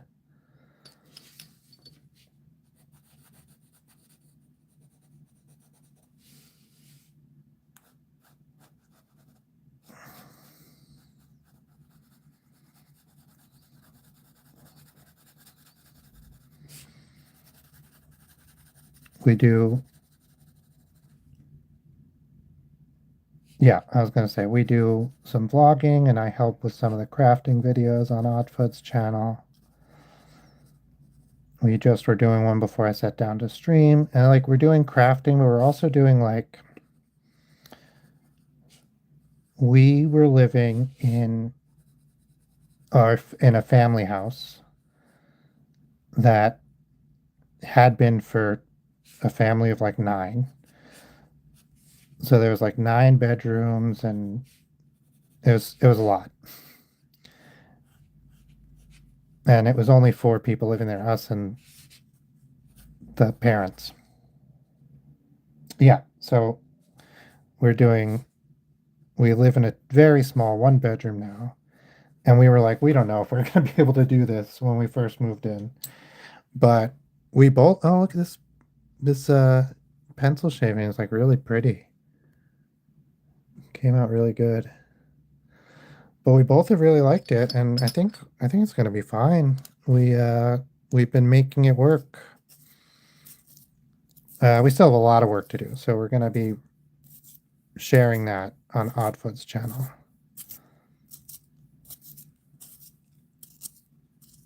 There we go. All right. I'm gonna do the shadows and the general color of like a light gray with this black pencil. I'm trying to make sure I don't shadow where I want there to be highlights. I think I'll bust out the white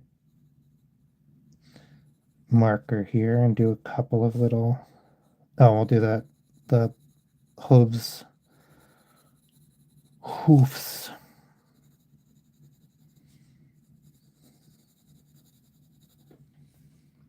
Hey, Nasir, welcome.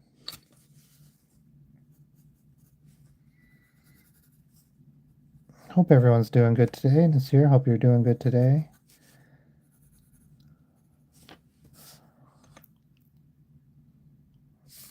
Okay, a little shadow here. And then I think I'll do something like,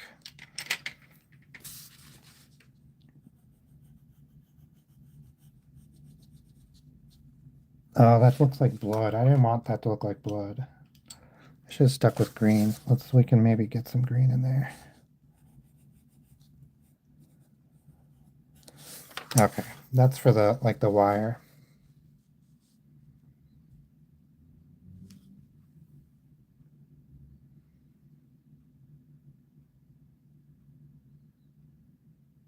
Oops.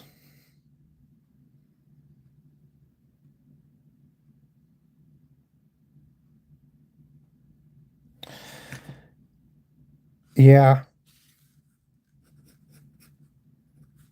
I'm doing so like mechanical animals. We did a crab with a bunch of like it's Wi-Fi and a winch to close better and a clampy claw and some little feet. Uh, yeah, school, work. We can definitely get in the way. It's hard to So and I rarely get the chance to play. So like I get it. It can be really hard to find the time. I'm just gonna do the highlights here on the metal parts in white. I have this white marker because I think that'll really like to me it like makes it feel like metal more than basically anything else.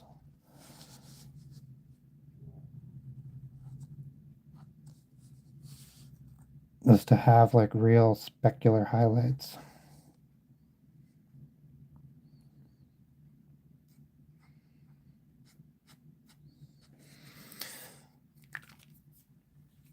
Okay. I wasn't going to, but I think I'll ink this one too. Not with the brush though. That was a little all over the place.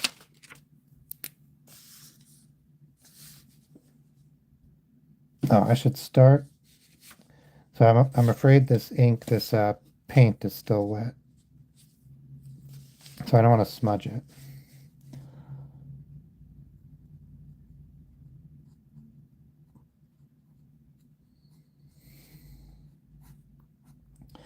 I'm trying to develop a slightly different style of inking, which is like a lot more loose than what I used to do.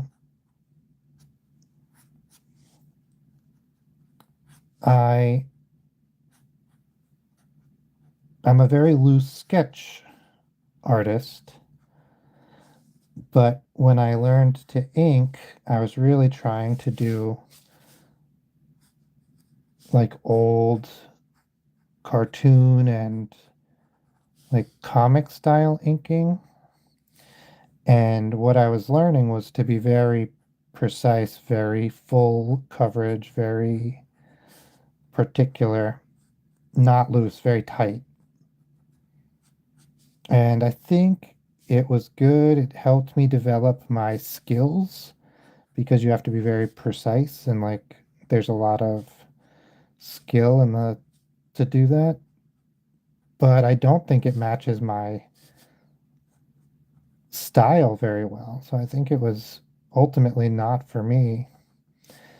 And so I'm trying to develop a sort of looser style based more on my pencil work. I think it's coming along.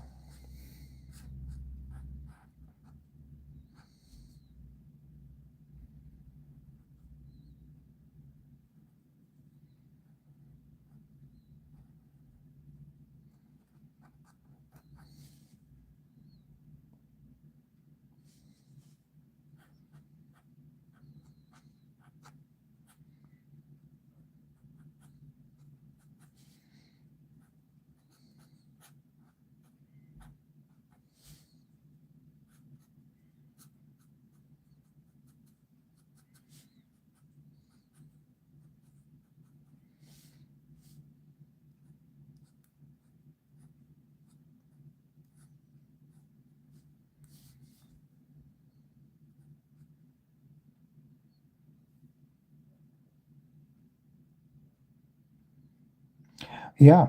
Yeah, that I'm with you. That's like exactly been my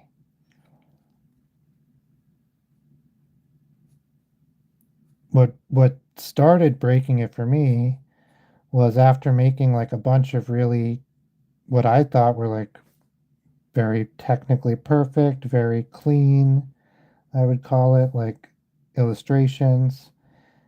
I drew something and it was in the sketch format, and I was like, okay, how is this? And I showed it to a couple of my friends. I showed it to Oddfud, and everyone was like, oh my God, this is great. Yeah, perfect. And I was like, okay, yeah, good. I'll just ink it. And and they were like, oh, this isn't done. And I was like, no, obviously it's not done. It's like, look how sketchy and like off it is. And they were like, no, it seems done. And I tried inking it and I could not get the ink to look anywhere near as good as the loose, sketchy pencil that I had done. And so I cleaned up the sketchy pencil.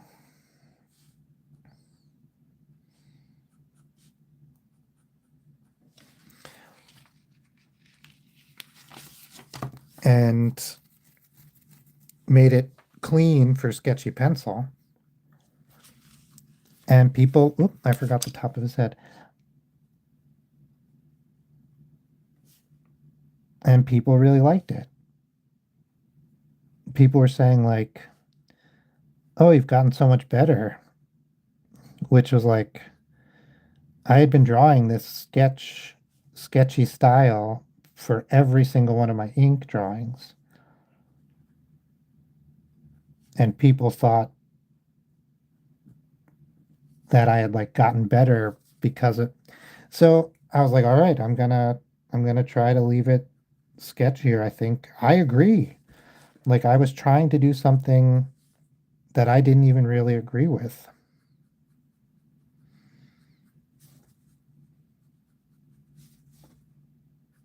Because I think this sketchy style, I prefer it. And so that was interesting to try to unlearn a bunch of habits. It's still like I want to go back and do all the little, but I think that's what it is here. And do a little bit some vibrant red.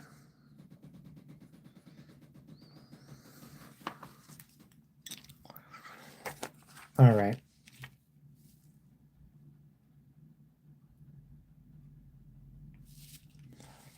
I accidentally deleted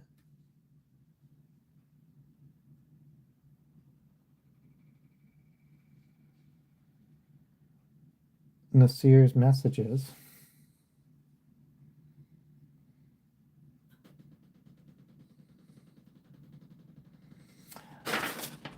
I don't have any more.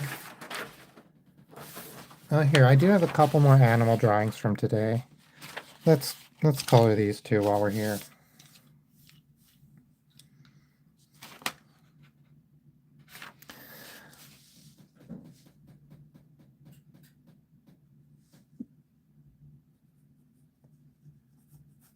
What color is Kitty?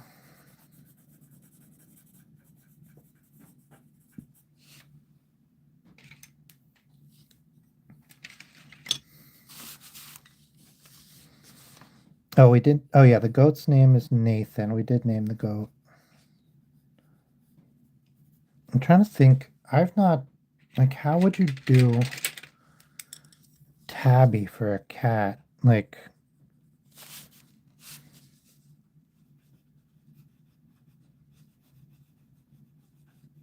I've done some cats with digital color. I don't think I've ever colored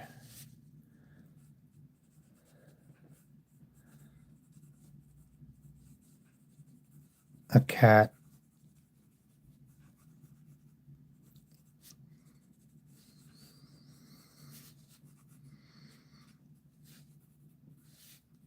Physically that I was like to make a finished.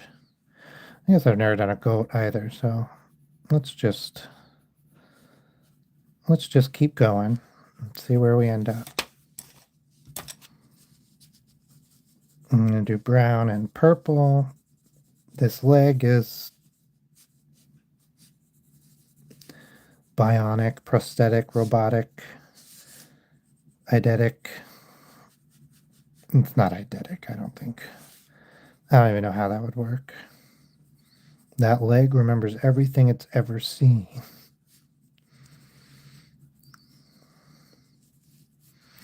All right, I'm going to use this darker brown to do some shading. And then I think we'll use some yellow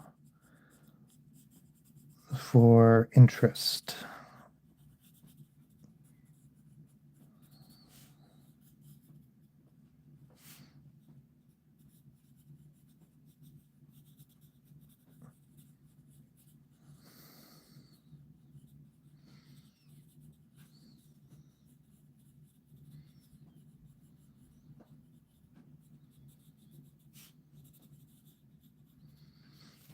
Okay, some yellow.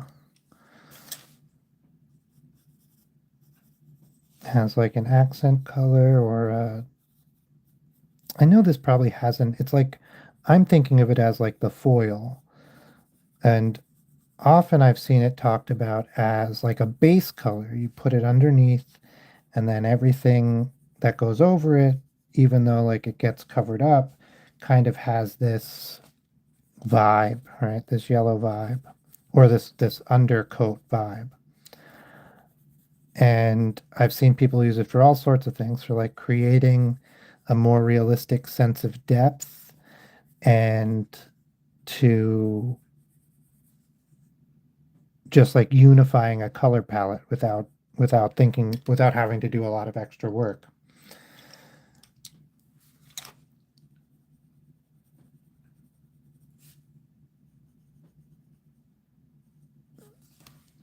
And like I don't know what. Also inside the ears will be pink.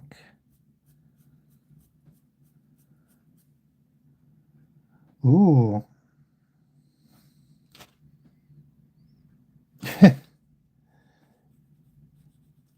Yeah, like she could have used her 9 lives, but she's saving them up. So that's why she has the prosthetic and stuff.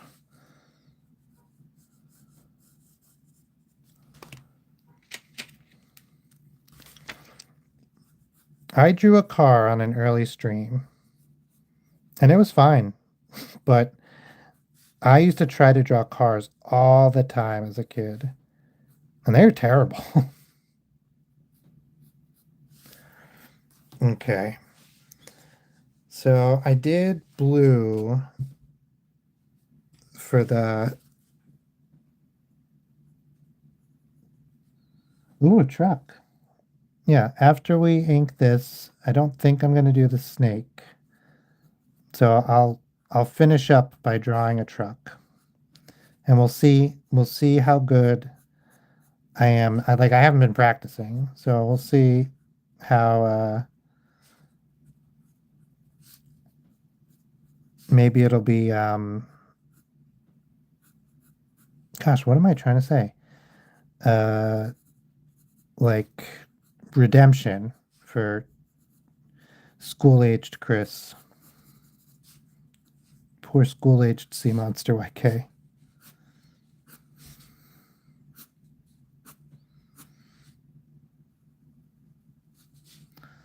Little dotty dotty dotty dot dot.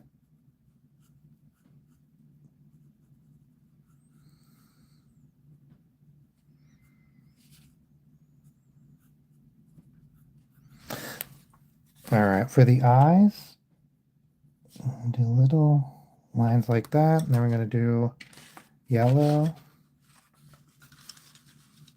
Yeah, yeah, we did the burger yesterday. Is it yesterday or 2 days ago? Let me see. This was yesterday's stream. Nope, that's today's morning. Oh yeah, here's yesterday's stream. We did a cell phone. We did a whole series of phones. We did this pencil. I actually want to ink this, so I'm going to set this aside because we'll ink this also today. We did a baby alligator yelling at a sand pail. We'll set that aside. We did a realistic and a cartoon ladybug. We did a cartoon cornworm. We did this guy, which someone's 6-year-old niece could also draw. It's pretty interesting. Never heard of that before. We have Fry Guy, and we have Burger. Jonathan Burger. This is fun. I gotta put this up.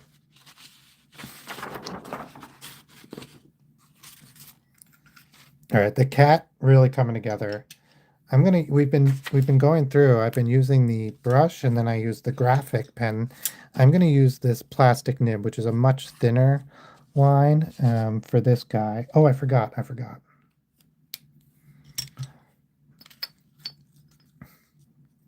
Oh, thank you, thank you.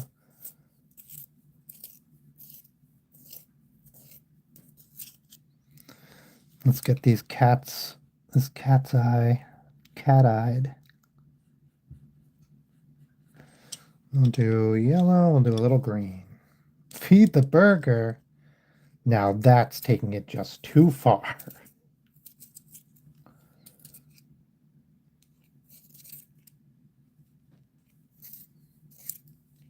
Ah, I broke my pencil.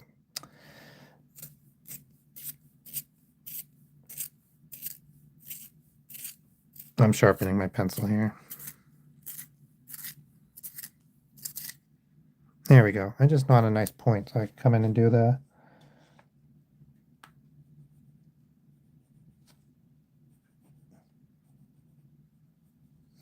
cat's eye.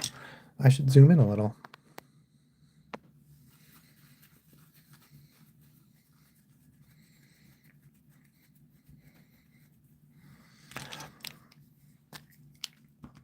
So I think we could do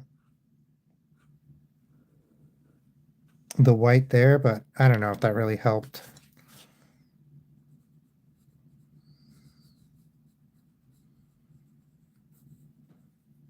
Yeah, we'll see.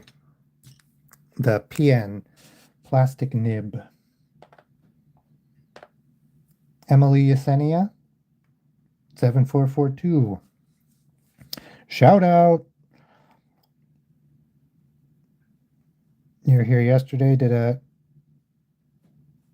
lot of interacting, a lot of inspiring.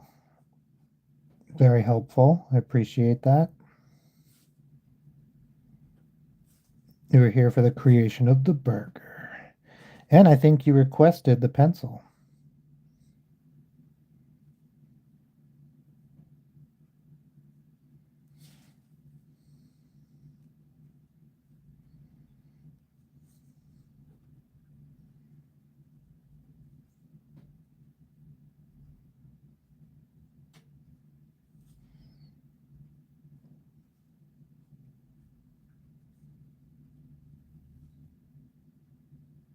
The player hit the game.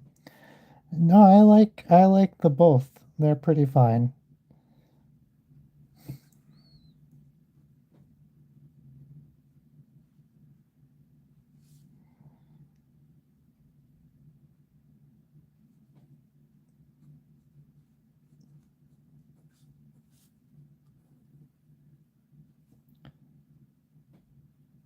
Yeah, I have to be careful, otherwise I really start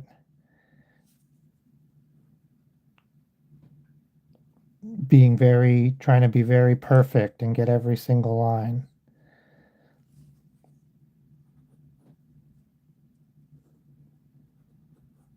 And I definitely think it's better looser.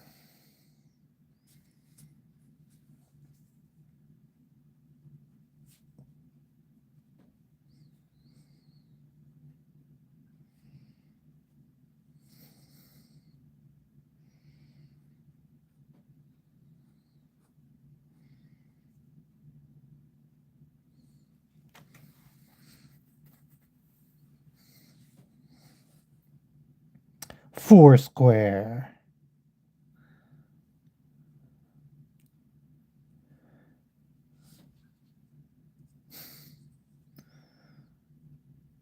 Do people still play Foursquare? I I sometimes think about how fun that game was, and I have a desire to play. But I don't have a Foursquare court or a kickball, so I can't just be rolling up to the schoolyard with three friends and a kickball. Actually, that might not be true. That might be exactly what I can do.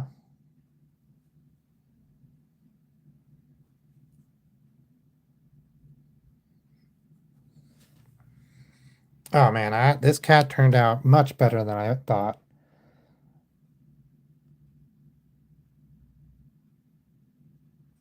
Oh, this little kitten who's got the prosthesis.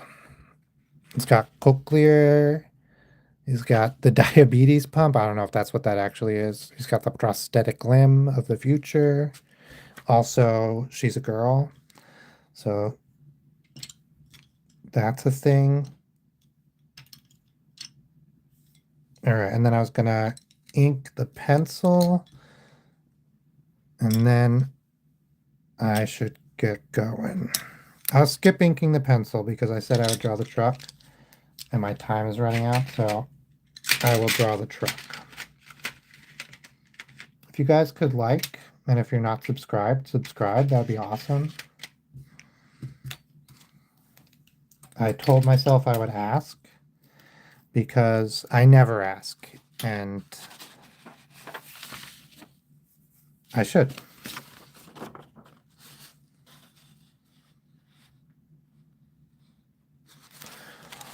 Squash.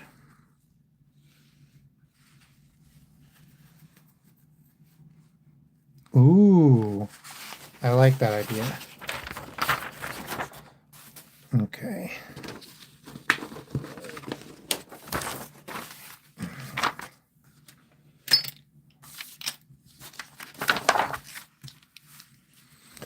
How big of a space do I got? From here to here. There, I'm going to zoom out. From here to here. All right, that's a lot of space. So a truck.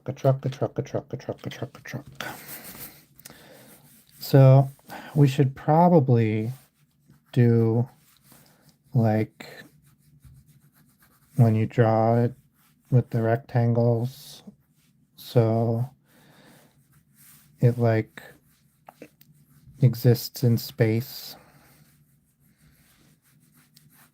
and it's not just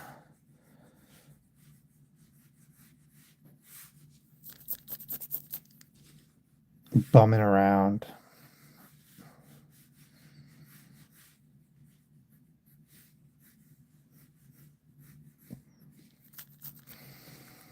I've been bumming around. All right. How are we doing?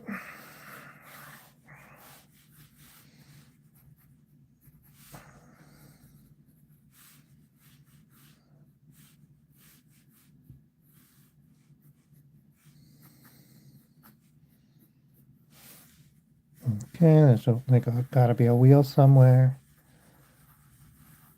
We'll put them.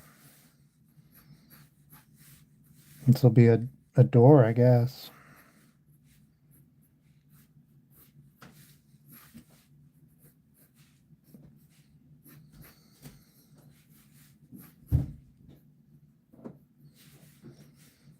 That'll be the windshield. This will be the hood. Oop.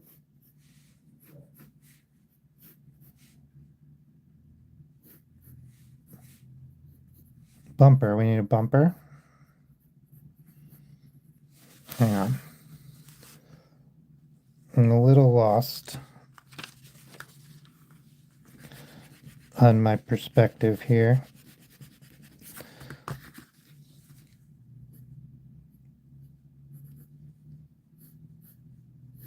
There we go. Headlight. This might have to be a little bit more. Yeah, we'll go. There we go. Because I don't want to be too far off. We have to assume it goes somewhere together. Okay.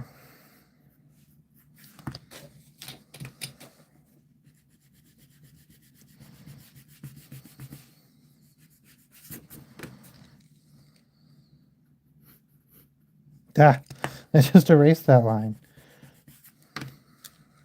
Maybe this one has to come up a little.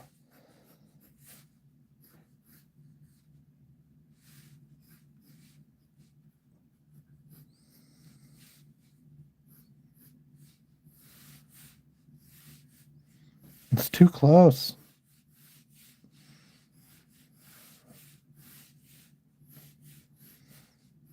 I should just make it single point perspective. I don't have to do all this at all. We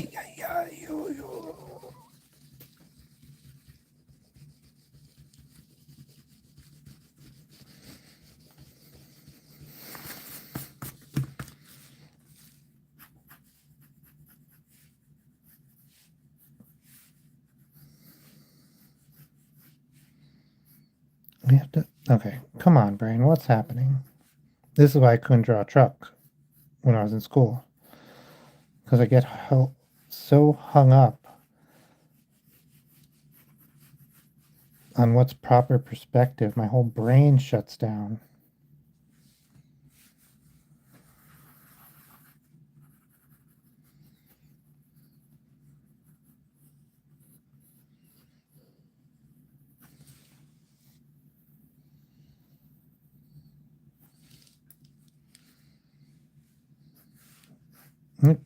This isn't bad.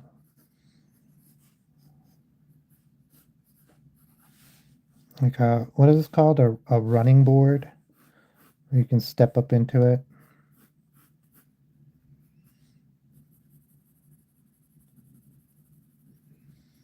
Yeah, like if you're short and you need this running board, are they going to charge you extra because you're short? Or like they don't know you're short, but like you have a short wife. They're like they know you're going to get the running board. You have to. Your wife's short.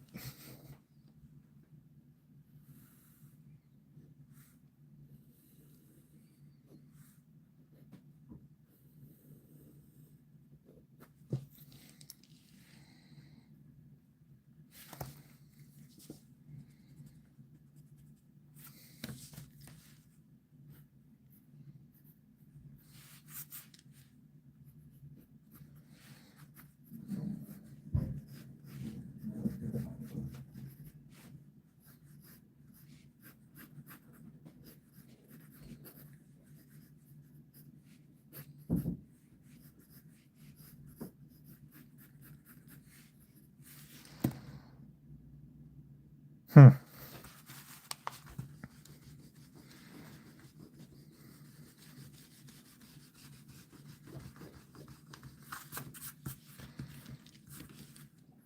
A two-dimensional truck. What we were always going to draw.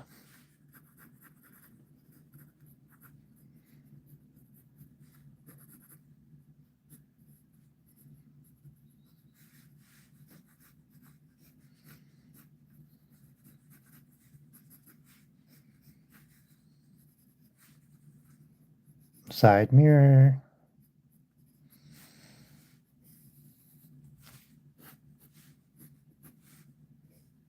All right. Yeah, yeah, exactly.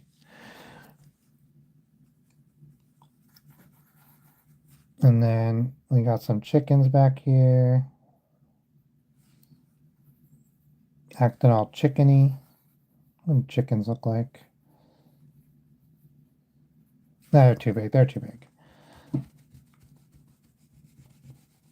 What's better than a chicken? I'll do gas.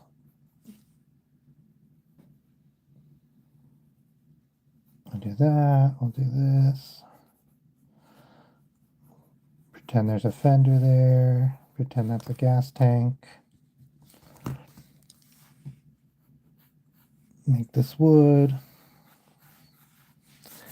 And I think maybe we just have our bionic kitten friend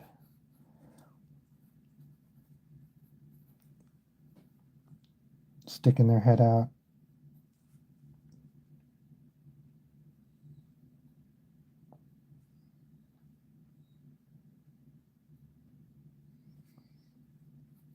One little bionic paw, one little natural paw.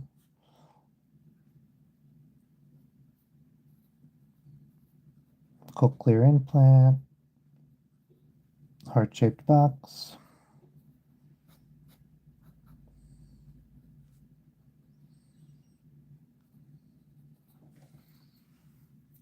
Yeah.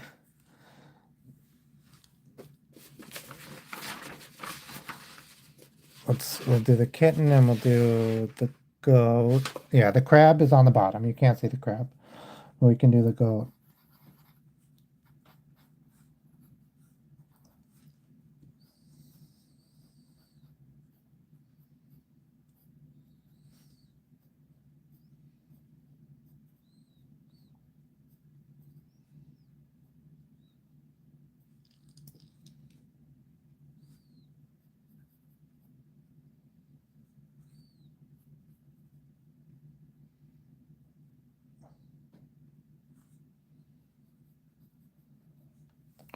What else does the goat have? Oh, a bionic hoof. But we're not seeing that because it's on the other side.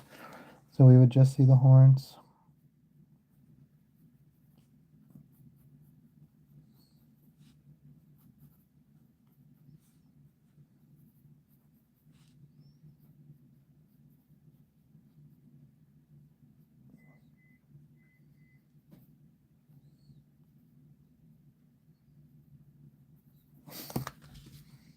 I try to make their faces look friendly, and I'm usually pretty good at it because I draw these stuffies every day, and I have pretty strict rules about what they're self-imposed, but about what their faces and stuff can do. So that's my truck.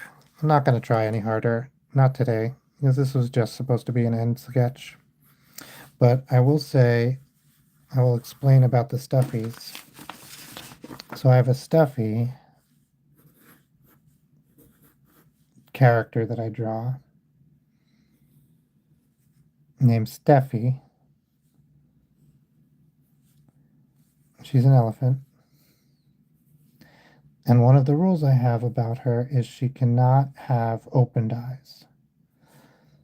She can have an eye like this, or I can add a third. She can have up to 3 eyelashes, or just one closed. That's one of her eyes. That's one of her eyes, and the third eye she might have. You can change the shape of the eyes a little bit. That's fine. And you can add eyebrows. That's part of the rules. I will allow her eyebrows. And so even just adding these eyebrows, you can see that's a different facial expression. But then she also has a mouth, and her mouth, no rules. She can have whatever mouth she wants.